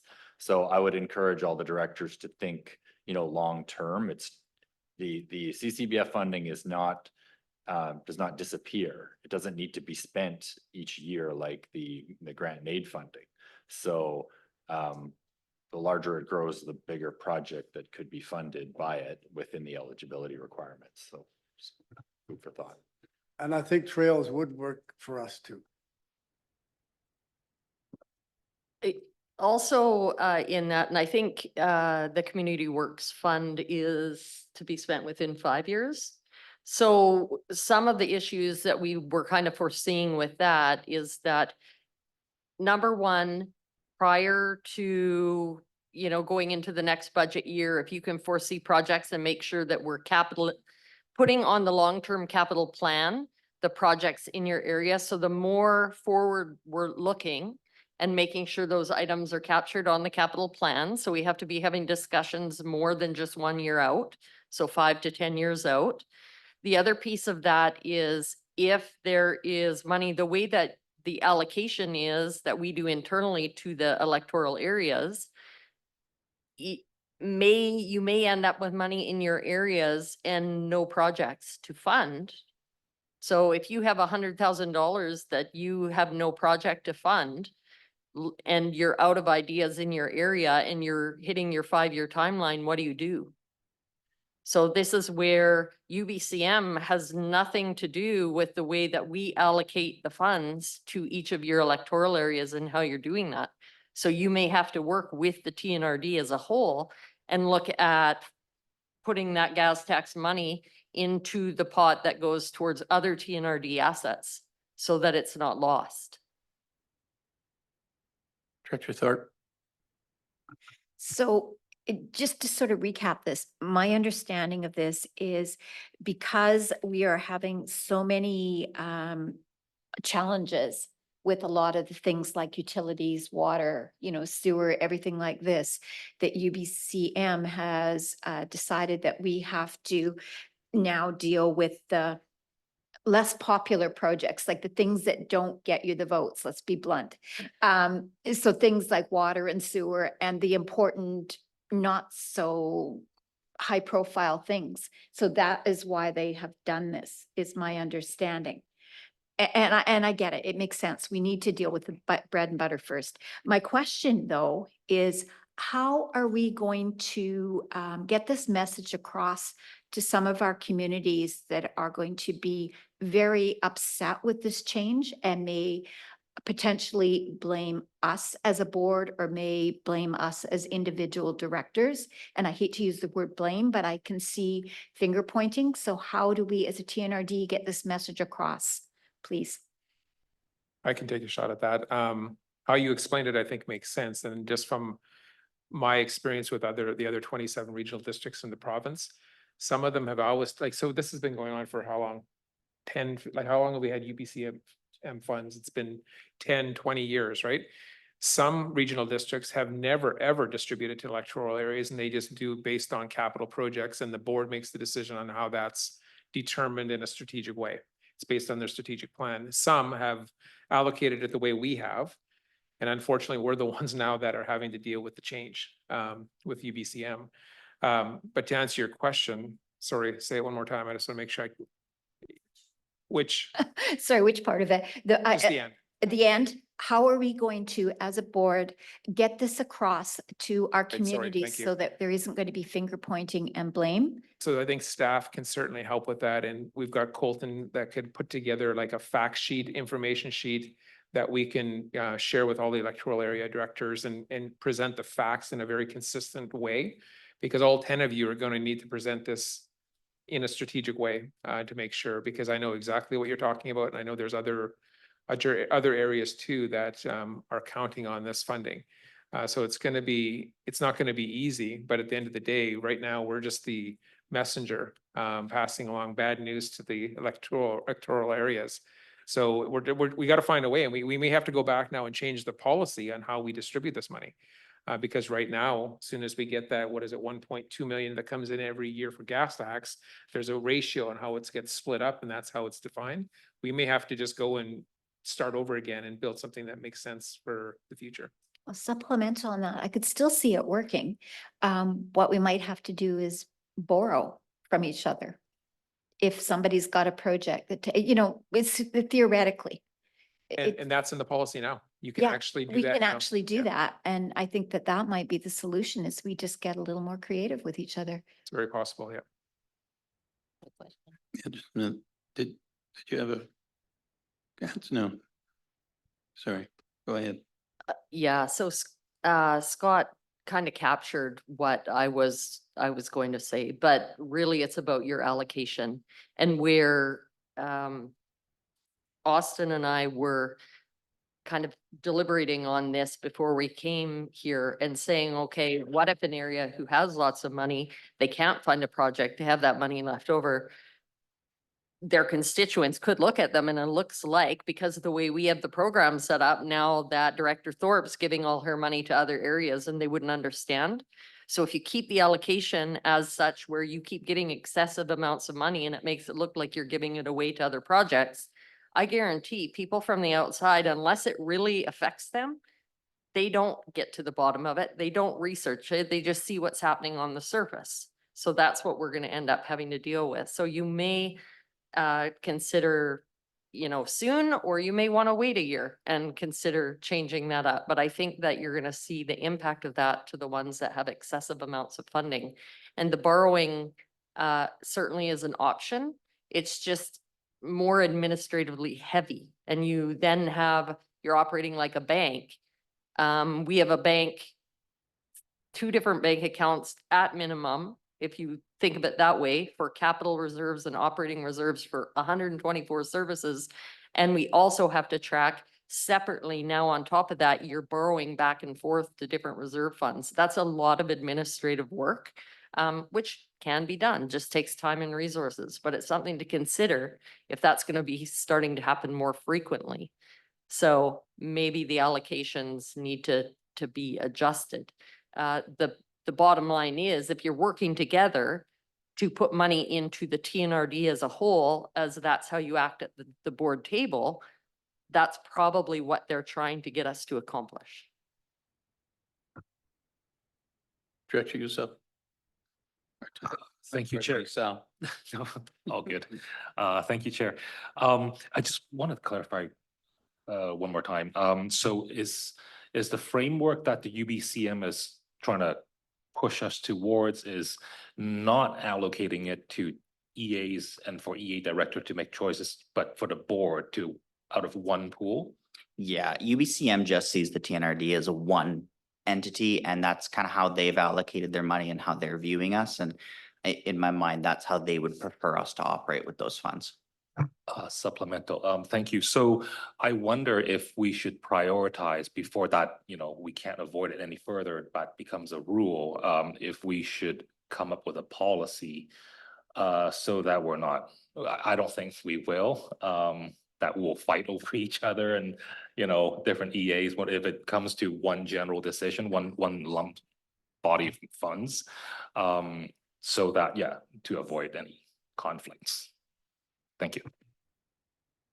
I think that's a good idea. It's probably a good idea too, to sit on it, think about it for a little bit and see how these new guidelines from UBCM really impact us. We also haven't seen yet what UBCM's project management or asset management requirements look like. Those haven't been released yet. So it might be a good idea to just hang tight for a month or two and let it sit for a bit until we really know how this all ends up looking. That also gives us an opportunity too to maybe see what some other regional districts do and how they kind of tackle this, and gives us a chance to take their ideas if they're really good. Director Smith. Just a quick question. This fund that we're operating with now, did it used to be called the gas tax? Yes. So when did it change from gas tax to community building fund, and when did, along with that, did all of the did all of the requirements change? Because at one time, the gas tax was kind of a catch-all. I mean, we used to be able to use it for energy efficiency upgrades on buildings. We used to use it for, there was a number of things that the gas tax was a good fund for, because it used to give us a lot of leeway on helping, I guess, at the time, third parties out. And I'm not talking about building a building, I'm talking about maintaining a building or putting more insulation in a building. If you did that, then you qualified for gas tax because you were improving the energy efficiency of your building. So when did all that change? So the original intention of the gas tax was meant to be kind of a carbon and tax to help improve like roads and carbon efficiency. And over time, they've refined what that money's meant to be used for. And a couple years ago, I don't remember the exact date, but it was changed to be called, instead of gas tax, the Canada Community Building Fund. And as they've kind of grown the program, they've refined what specifically it was meant to be used for. At its very basic level, it's meant for core infrastructure. And as UBCM has kind of moved away from third parties and moved more towards our core infrastructure, we see kind of less focus on those repairs and maintenance, the upgrading of the paint, and more moving towards like revamping a water system or installing cellular towers or putting in a new fire station, kind of that more, I guess, I keep going back to the phrase, but core infrastructure. So do we have anything left in our repertoire that fits those areas that are still going to be out there? We're still going to be being asked to help out with putting insulation in a building. And are there any other funding streams that we can use, or is that it? We're done with all of that. Sorry. So when we look at kind of funding opportunities for some of these smaller communities, we have, like, for example, the regional grant and aid funding that they can use for that. There's still the each EA director's electoral area funding that they can use for that. And then there's, as stuff comes up and there's other opportunities that present themselves, it's more just a redirection of this specific pool of money, which UBCM would like us to use more towards core infrastructure. But there's no reason why, if there's a group in your community that needs help with putting in a new roof or new paint, that your electoral area grant and aid money couldn't go towards something like that.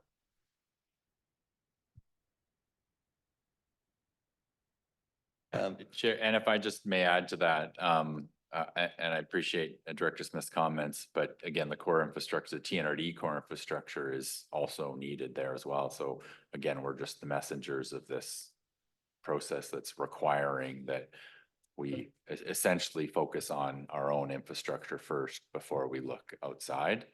And just to echo what Austin already said, I think, or not, I think what we've created in the TNRD, where we have been out there as area directors funding these third-party projects, that was, I don't think, ever the intent of the UBCM program, but that is what TNRD policy was evolved into. And so unfortunately now this change is requiring us to kind of shift on how we distribute those funds. So I'll leave it at that. Over to Barb. You had a question, Barb? Thank you. I think this might be another instance of UBCM not recognizing the substantial differences between a municipality getting CCBF funding and a regional district getting CCBF funding. I mean, I can't think of a municipality that gets this funding and then turns around and gives a lot of it to other parties. We all keep it for ourselves and we use it on our core infrastructure in like the village of Ashcroft. So we don't turn around and give any to the Ashcroft Hub Society, which is completely independent of Ashcroft Village. Performs fantastic service. It's a wonderful asset. We absolutely love them. We don't give them any money. And I think UBCM doesn't realize that in a lot of some regional districts, a lot, half, I don't know how many, that's the model, is that other entities inside the regional district, which perform a lot of functions that would be done by municipalities, they're being done by volunteer societies and they need this help. So I think we've just been caught in the crosshairs, really. I mean, we have developed something that worked well for us, and UBCM is saying, nope, we would rather you focus on your own infrastructure that you own. Because, and I can see it from their point of view, because every year we go to UBCM and we go to the province and we say, we need help with our small water systems because we can't possibly finance them through user fees. There's just no way. And then they look at us and they say, well, you got 1.3 million in CCBF funding and you gave hundreds of thousands of dollars of it to the Loon Lake Community and Recreational and Agricultural Society to put a kitchen in their hall, and you gave it to, and they're all great causes. But they're saying, but what about your own water systems that you keep saying you need help with? So I'm not saying that they're right or they're wrong or we're right or wrong. I'm just saying this is the optics, because every local government is screaming that we need funding for infrastructure. And UBCM would go, well, then why are you giving huge chunks of this infrastructure funding that we're giving you to other people? And it's not a value judgment. I know Director Laird, Director Graham particularly, it is not a value judgment on the worthiness of the causes, because I know you two gentlemen particularly have been fantastic in allocating money to associations and groups in your areas that I'm not personally familiar with, but from your descriptions, they sound awesome. And it's really a shame that these are the people who are going to get caught in this. So, but we do have a grant writer, and I know that there are grants available, especially for some of the bigger associations, like the ones that are nonprofits or have a society. A lot of them are matching grants, so maybe the grant in aid money can come in handy here. But I mean, certainly, I think one of the things in the immediate fallout is to put people in touch with our grant writer who can let them know about not only federal or provincial, but federal grants that might be available to them and help steer them in that direction. I know talking to the Ashcroft Hub, there's a federal grant. You can get up to $3 million in funding for infrastructure or capital projects. It's an 80%, 20% grant. So you need to come up with 20% of the money. But if it's available to the Ashcroft Hub Society, it's available to a lot of other people as well. And you don't have to ask for 3 million. You could ask for much less than that, as long as you can come up with that 20%. So we have to make sure that these groups know about these opportunities. It's through to Scott. Thank you. That was a good summary, and that's what I was going to speak to as well, is that municipalities get that money and they use every penny for core infrastructure. And it's been different in the regional district, and so over 15 years, I think that's why we're in the predicament with our water systems that we are. And look at the decisions we had to make this year because we were so behind in our funding opportunities. And now we're taxing heavily for it to try to catch up. So it's a really tough pill to swallow. And I'm sorry, we're the messengers. So hopefully we don't need an escort to our vehicles tonight, but it's just unfortunate, really unfortunate. Yeah. Director Graham, you had a comment? Just a little response to our last comments, and we directors are the ones where the rubber hits the road. We understand what our community needs. The rest of the board doesn't live there, so they don't know. So that's what makes this so good for us to do, the way we've set it up. And I'm sure that's why it was done 20 years ago. And then the time that I've been with the TNRD, I've never heard anybody squabbling about, well, you get that and you get that. We never heard any of that. We would share. And we were fortunate to have everybody go out to the Pioneer Park, TNRD Pioneer Park, on our last meeting. And that's a prime example of what two directors could do with that funding. Now, it is a TNRD park, but it's a community park. Thank you. Director Sell. Thank you, Chair. Two comments. One about UBCM. This may be a message that maybe more of us, some of us should run for UBCM directors. That's one comment.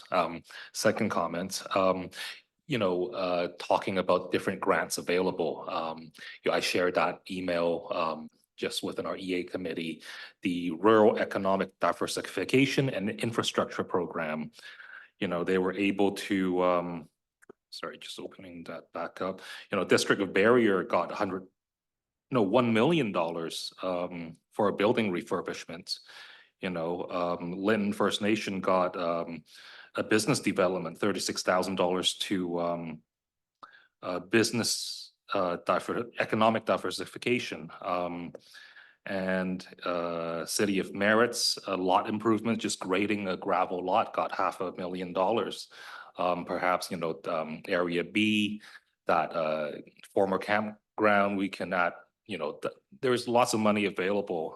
Instead of focusing all on using CCBF, maybe we should start looking at some of the other grants available. Cache Creek managed to hire a economic development officer for $100,000. Yeah, and Maple Lake water and sewer capacity got $88,000. So yeah, maybe we could have staff make some suggestions. Yes, suggestions, alternatives. Thank you. I would guess just say to kind of mirror what Chair Roden was saying, to mirror what Director Youssef is saying, a lot of these groups, these volunteer societies have families, workers who are coming in on their days off, on their weekends, who don't have a lot of experience working as, people who apply for grants, who look for money, who work with government organizations. And that's a way that we can help them, where previously maybe we were able to give them UBCM, CCBF funds.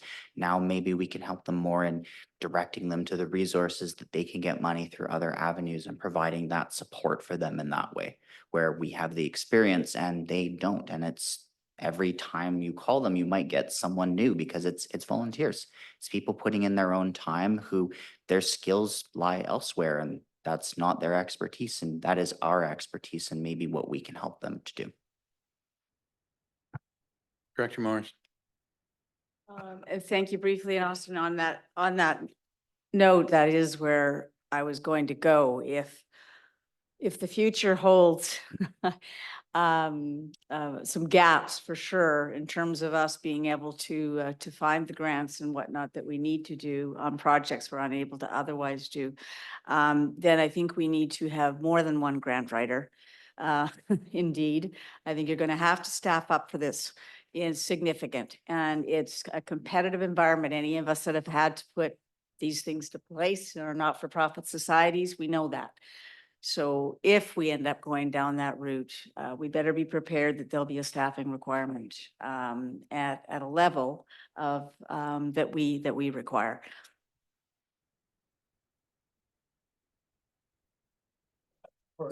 Director Smith. Just a clarification going forward, are you saying that the money going forward from CCBF is not going to be allocated to each electoral area?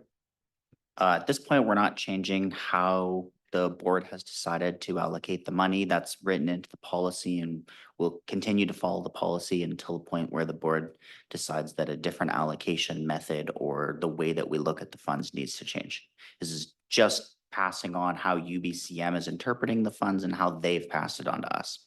So if I have a certain amount of money in my electoral area and no projects in mind, can I make sure that it's allocated to my one and only water district, or At this point, that would still be considered a third-party project. So. No, water. Oh, yeah, Yeah. I know, but I just want to clarify that you, as the electoral area director, would make a recommendation to the board of what you want to do with your funds? Yep. I just have a comment about changing policy with our gas tax fund that's been allocated to the regional directors. If this goes to the board, there's only 10 of us. And I know how the board will look at it, that we're a bunch of spoiled brats that have had money for quite a while, and we've been just allocating it for different projects in our communities that a lot of the municipalities don't have the opportunity to do. So if whatever policy goes to the board and it doesn't favor what the EA directors are wanting to do, even with existing policy, if there's a change in the policy, chances are we will lose it. And that's the discouraging part about only being 10 directors that look after such a huge area in the regional district. I don't think a lot of the municipal directors understand. We're not a municipality. We have very little opportunity to raise taxes or give direction to the overall board on where our money is spent. And that's what's been so good about the Community Improvement Fund. We've been able to look on how to improve our communities in the same way as the municipalities do. They look at ways of looking after the communities. And that would be very sad as far as I'm concerned. We have a community hall in Merritt that's not owned by the regional district. They need a new set of stairs put on. It's a $25,000 approximate cost. And the stairs that are there are not safe anymore. So why is that not a community improvement?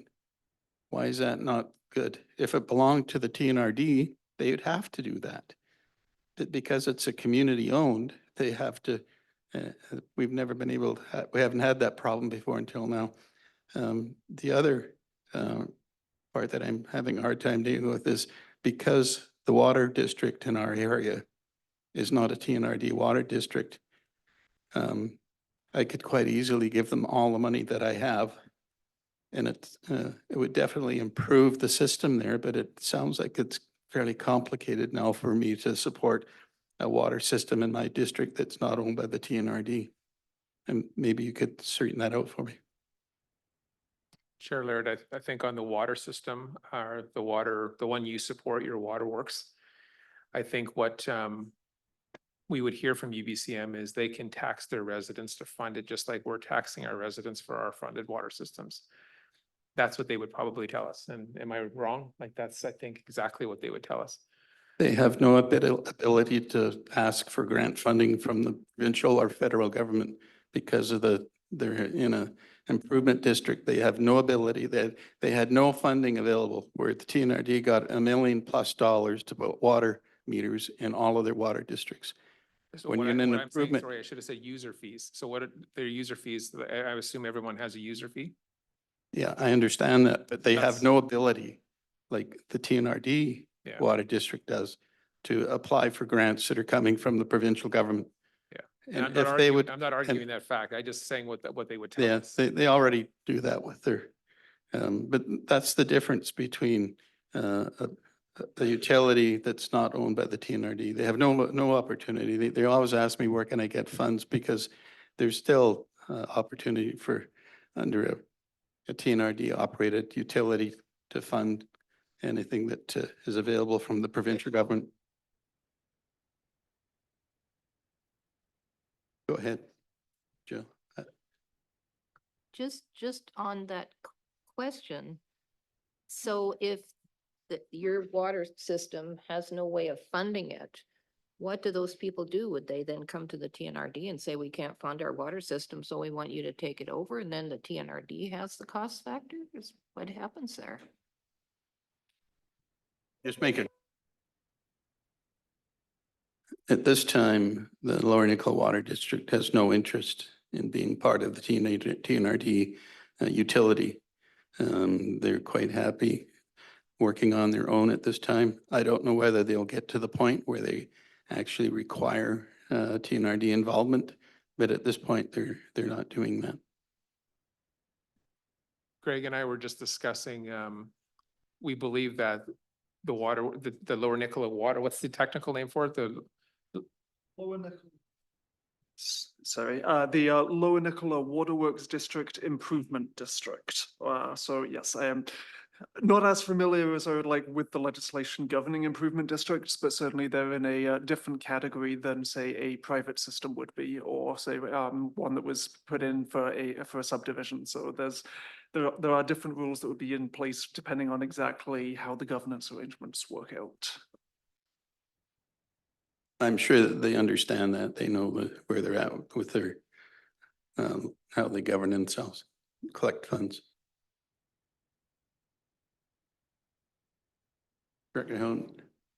Just a comment, like the regional district, the way I look at it is made up of larger municipalities and small town British Columbia. And I think when we all took these jobs on that our us 10 helped small town British Columbia where they don't have a voice. And it seems like we're getting to have a lesser voice. And how are these little communities supposed to survive?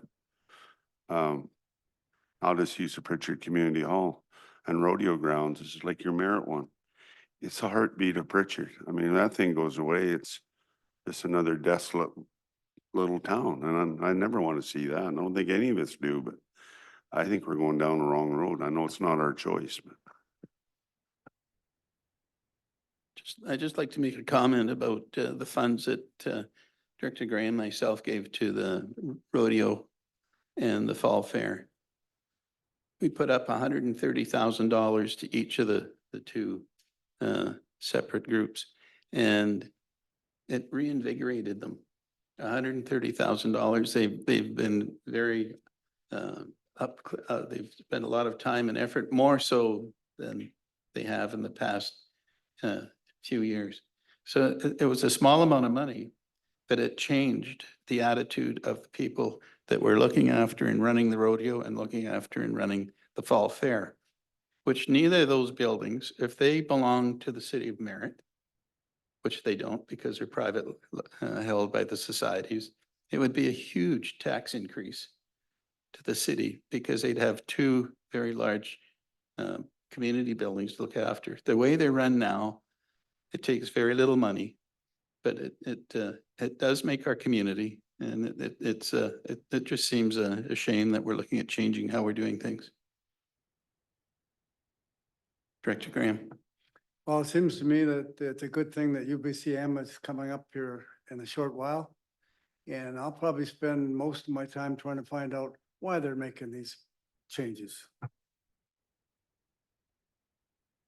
Chair Laird, that's a good point, actually, Director Graham. I think talking to your colleagues, your other electoral area directors, staff, we understand everything you're saying. We're just now following the new policies and the changes coming down from the federal government to the provincial government and through UBCM. But talking to UBCM representatives and talking to your colleagues in other regional districts is probably a great way to have a conversation about this. Director Grenier. Just wondering, is there an opportunity, Mr. Kelly, to make a presentation to the Ministry of Municipal Affairs on this issue?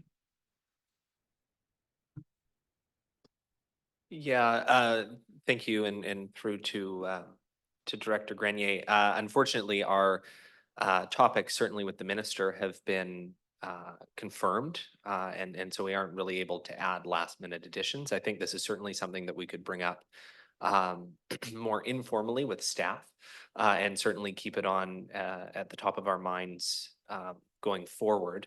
But I would also question as to whether, like, if it is coming from, if the regulations are coming from the ministry through to UBCM, or if it's UBCM separately that's making the decisions, just kind of understanding the breakdown of who's actually making these recommendations to know who we should be going through to discuss. Corbin, I might be able to help with that. I think recently I seen an email where UBCM was also open to meeting with regional districts and municipalities, like similar to what you'd meet with a minister or staff. So if we just reached out to UBCM, we might be able to actually still get a meeting.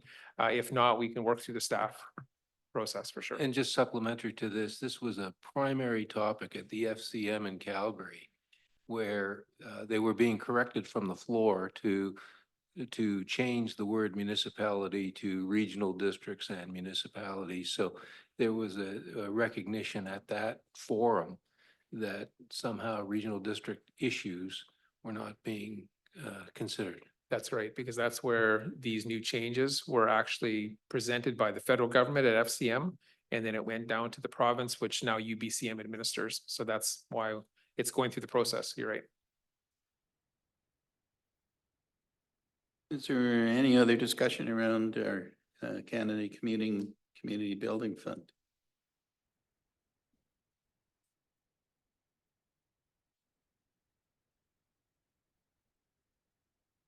I don't appreciate the laughing and the carry on, because I don't understand what you're laughing at, and I take a little offense to it. It's not, This isn't it's about the not topic at appropriate. all. Sorry, I don't appreciate that sort of, especially coming from staff. Thank you. The next discussion we're having is, I think, only involves a few of the directors, and that would be around the Gold Country letter that came out. I talked to Jamie about how this would be handled for funding.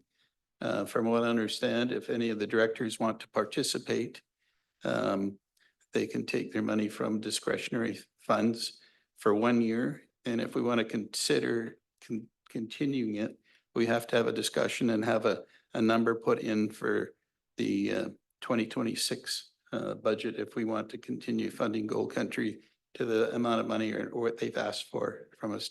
So I don't know what the directors have.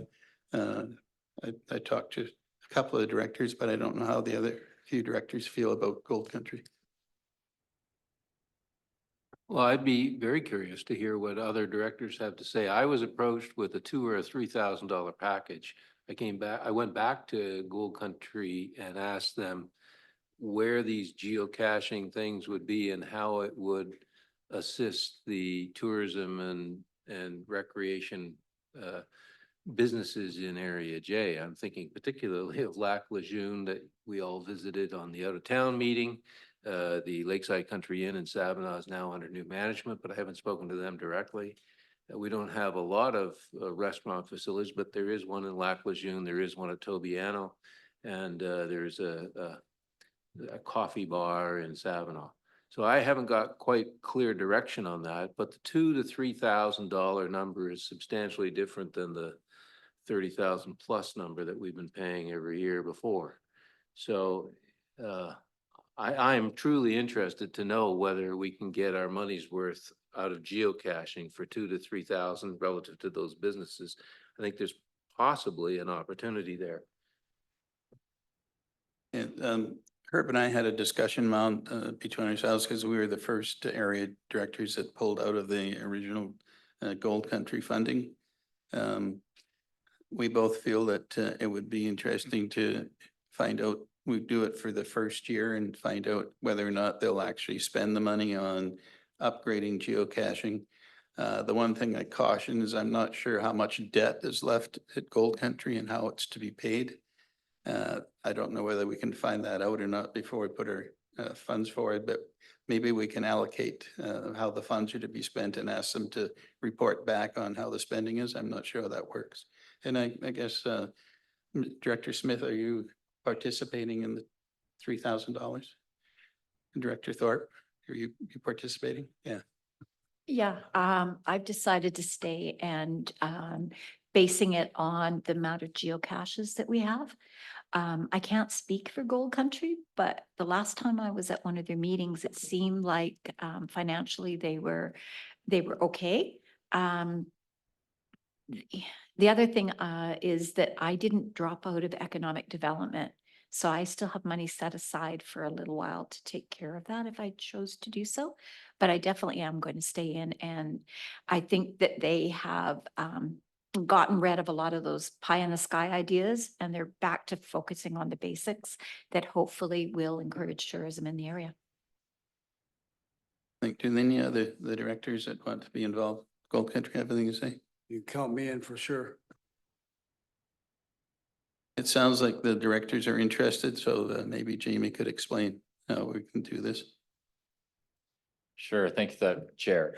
And through to the committee. So if you've received a letter and have not already been in touch with Ainsley, then you can confirm with her whether you want to support it with your grant and aid funding, so the formerly called discretionary fund. So a bit of a clarification of some of the discussion. Yeah, with the exception of electoral area I,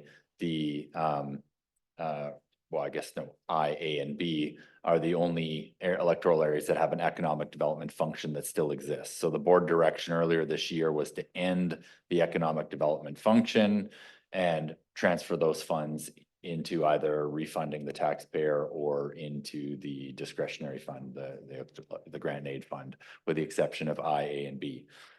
So that's why Director Thorpe is able to continue to fund Gold Country, and if she wishes to continue to fund it year after year out of that economic development fund. For those other directors who do not have an economic development fund, we're at this point considering this as a one-off. So as a one-off, if you want to support Gold Country next year, because the ask is for 2025, then let Ainsley know, and it would be allocated out of your electoral area grant and aid funding. Now, what Chair Laird was also alluding to is that the policy around electoral area grant and aid funding is, it is not the intent to fund an ongoing service. So that's why I said we're treating this as a one-off, but if you intend to want to fund it year after year after year, we'll have to have that discussion around what does that look like? Do we then go back to the board and you want to make the recommendation to resume your economic development function? That's one option. We don't need to have that discussion or decision now. It would be, but I just want to be clear, it'd be out of your grant and aid funding. The budget would be next year's budget, 2025. Anything to add to that, Ainsley? Did I get that? Or, okay, Austin. Also worth noting, part of our process for when we get an application to use that electoral area grant and aid funding is that we do request a copy of prior year financial statements, which includes a statement of financial position or balance sheet, would give us a picture of kind of debt holdings and that asset to liability ratio. And we also ask for a budget for the funds that they're requesting, which should give us an idea of how they're being spent so that we can kind of track that. Then at the end of the year, they're required to report back to us on how the money was actually spent. So if that was something that the board wanted to do for just the first year, we would be able to have reporting at the end of the year to show us how the money was spent and what was done with it. Director Grenier. I'm just wondering if it would be useful, because it's new to me. I appreciate the update, Director Thorpe, but could we get a summary from our organization, how many geocaches in each area? I was asked for $2,000 or $3,000. Is that the same? It's the same letter. It's the same. Oh, it's the same letter. Okay, could we get an inventory of how many geocaches they're proposing for the 2,000 or the 3,000? Perhaps even a location or a general location? Go ahead, Scott. Thank you. We would have to reach out to Gold Country. We ended that relationship with our service, but we'd have to just reach out to them. And the reason I ask for that is that in the previous year, there wasn't the benefit, the cost benefit analysis. That's why we pulled out. Now they come back and said, hey, you might want to consider this, but they really haven't answered the question, how many geocaches relative to your 2,000 or 3,000 or your area. And I don't know whether 2 or 10 or 300, I don't know how many they're doing. we could ask the question of them and have them reach back out to the directors with that information formally, maybe. That might be the better way to do it. So, okay. I know previously, I wasn't sure, and I had the same problem as you did. I had no idea what Gold Country was doing anymore. They weren't geocaching. They were off on some new tangent for economic development in the Gold Country area. But prior to that, every area M and N, the city of Merritt was in it at that time. And the other area directors were, it was very well laid out, and every geocache had a GPS where you could go and find it. And a geocache, it contains a small token. And that's part of what geocaching is. Every area has a different token that goes into their geocache. And so you collect the tokens. And I'm not sure how many they have now, but I know there's a substantial amount of geocaching within our areas, and they probably have all the same coordinates and all the same information. And it should be probably just a simple question about through to the staff would do that, and then we could find out exactly what their intentions are with the number of geocaches. If it's okay with you, Chair Laird, we will just simply send an email, copy the electoral areas and have them respond. Thank you.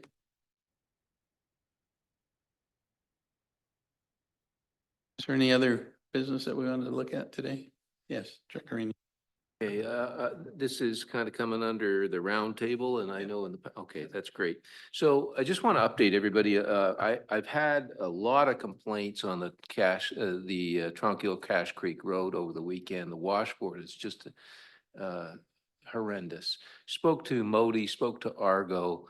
They're putting a grader on it. They have said that they're going to do the RAP project Dawson is saying that they're gonna do the work the first week of October now instead of September. Argo's gonna prep it the last week of September. It's getting a little bit frustrating. You will recall, it's 2 years since we talked about this whole thing. And there is a concern by the residents that that this is gonna somehow slip with the election and then with the weather and so on and so forth. So I'm really struggling. Where do I take this? I know that Modi came in and spoke to us in the spring. I'm getting the assurances from Modi, but we're continually backing up. So there's that issue, and there's a couple other Modi issues. So I don't know, Director Smith, if you had your speed reduced in your area. I've got a speed reduction thing. I got a left-hand turn lane where the Modi says, yeah, it's warranted. The study says it, but we don't have it in our budget. Their budget's coming up. They tell me that it's March is their budget for 2025. It's got to make the thing. And if we bring them in March of 2025, we're going to miss that budget window. So I'm a little bit anxious about Modi things and just looking for guidance from you folks. Mr. Kelly, do we have MOTI as minister meeting? I can't remember. I believe we do.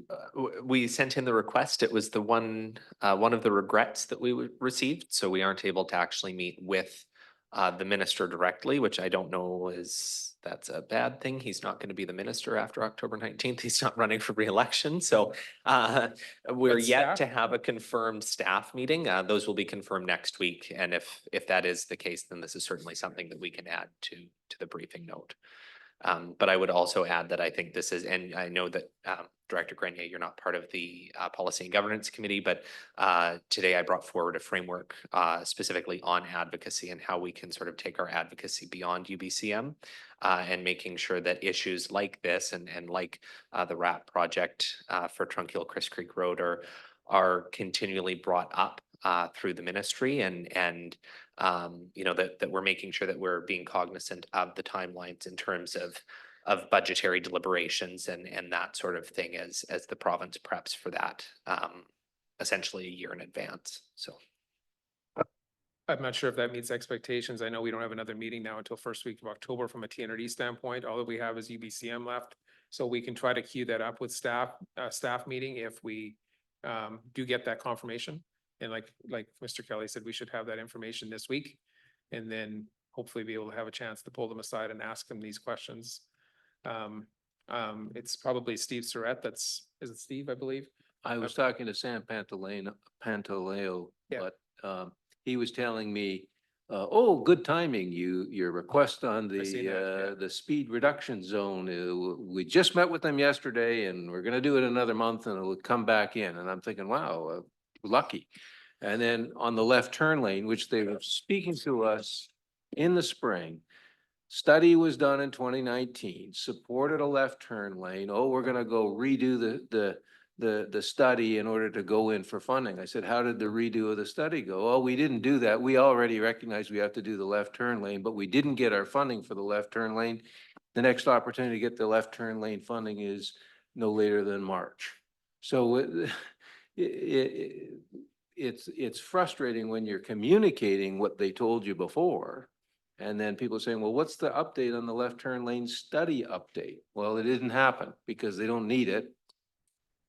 It's frustrating for sure. I'm just not sure what staff can do other than ask the same question is the problem because we don't have any. Well, way I of would like to pushing. escalate it. We wrote the letter as a board 2 years ago on the Trunk Hill Chris Creek Road. And I'm just wondering, maybe the letter's not the right thing. Maybe ask them to come back. Maybe ask them to report to us on these key profiles, your speed reduction, our issues, and just have a running total that we can carry on with these guys. So that might be a use. So thank you.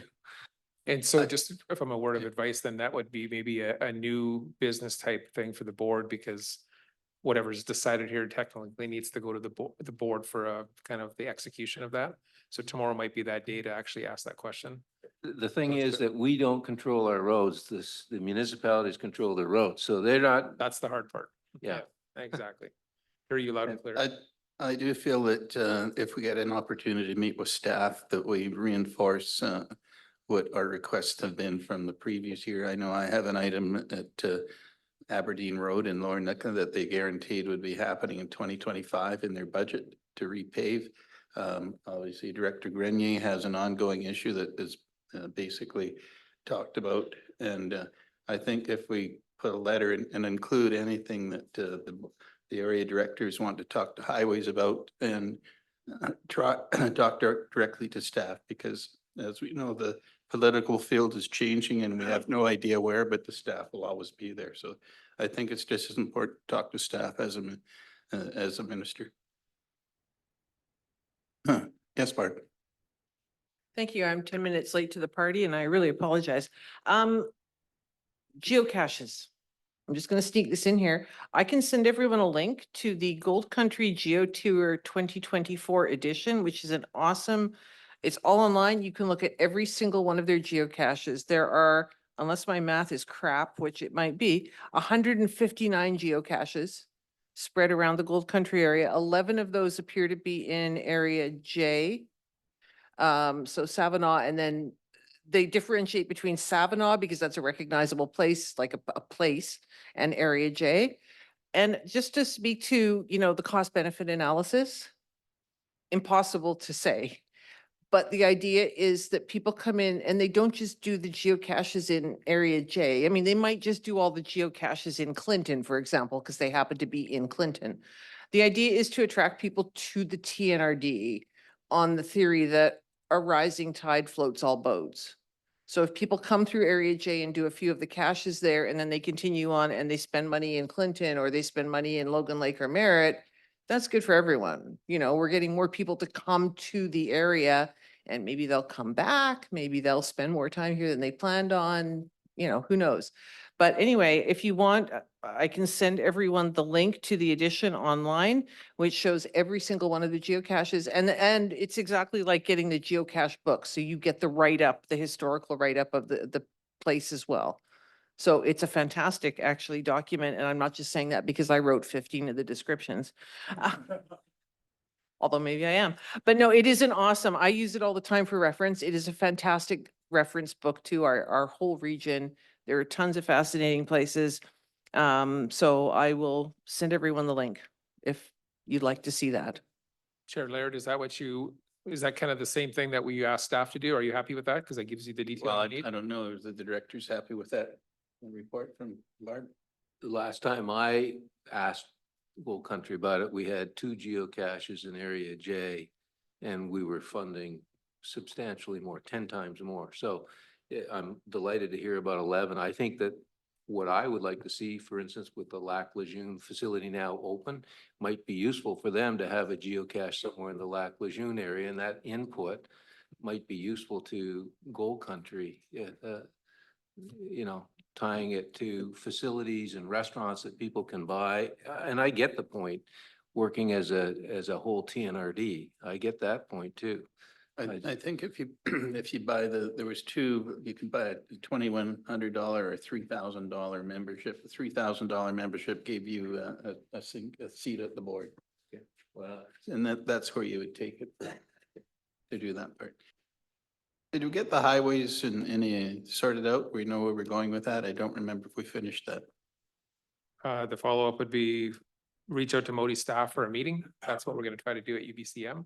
Yeah. And then if something was wanting to be directed, it would need to be directed tomorrow at the board meeting so that we can actually take direction from the board. Because all the recommendations from here go to the board meeting. So Okay. you can make one here or you could just bring it up tomorrow and just save a step. So tomorrow, Director Grenier would bring forward his request and myself as far as the meetings that we want to have with highways.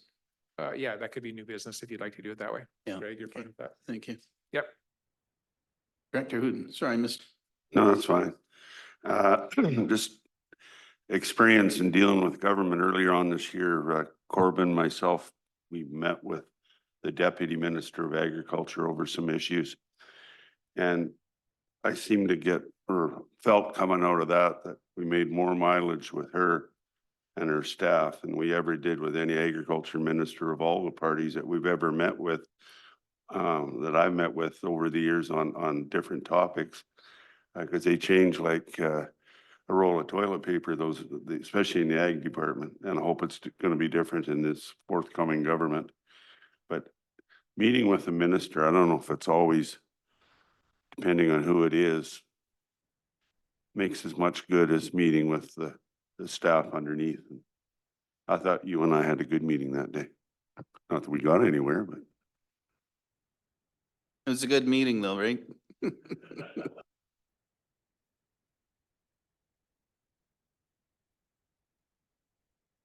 Is there any other items to bring up under the roundtable? Just under roundtable, the Shetland Creek wildfire, as you all know, impacted Area I quite heavily. And I have been chatting with a lot of the residents, and I'd like to take this opportunity to express their appreciation for how the TNRD EOC handled a difficult situation this year.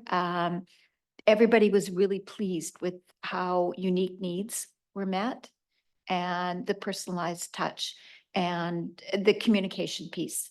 And they also spoke incredibly highly of BC Wildfire Service and the efforts of BC Wildfire Service that more homes were not lost. I had one lady in particular up Oregon Jack Road talk to me about how not only had they saved her house, but apparently the fire at one point had jumped Oregon Jack Road and started a spot fire on the hillside by her place where she had a bench at a little lookout. And she said, they even saved my bench.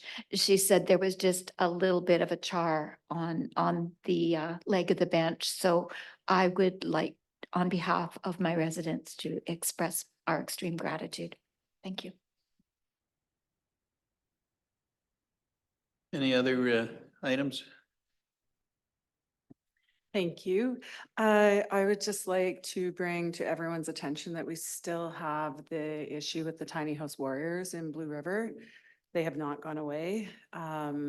The situation right now is that there's only 2 people that are in their encampment, and they're elderly. And now there's concerns for wellness checks for them because they've, from what the town can see, is they've essentially been abandoned to hold down the fort and don't have stuff to survive. Like if their generator goes out this winter, there's going to be the potential that these people will not survive that. And so I don't know how to proceed. Like it's been 5 years. We're not getting help from any level of government to remove the tiny house warriors. And now we have this concern for the safety of 2 elderly people left by their group. So do you contact their band directly? Do we contact the minister? Like, what do we do? I don't know what to do. Does staff have any input to suggestions on if there's anything that can be done? Unfortunately, I can't think of anything that we as staff could do. Yeah, that's a tough one. It is a tough one because there's people in the community that are asking me, like, can you organize wellness checks? I don't know that I can. Like, I don't know that anyone will come and do a wellness check. I've never dealt with that before. But then the other question is, why are they allowed to stay? And what level of government is actually responsible for the protesters in our town that are blocking a road within the town? Even though they're not, the project is done. They have not been effective in what they were protesting. I think to answer your question, it's the federal government that would be responsible, but they haven't done anything in 5 years either. Mm-hmm. Yeah, okay. Sorry, I don't have an answer. Any other roundtime items? I'd like to thank the staff for dealing with 10 directors that have had their cheese moved. I don't know if anybody's read the book, Who Moved My Cheese? And it's an interesting life experience that happens to everybody. So when your cheese gets moved, you either sit there and look at where the cheese was, or else you figure out how to find a new pot of cheese. So thanks very much for your support and informing us of exactly what we need to do as directors, so we can find some more cheese. Thank you. With that, I adjourn the meeting.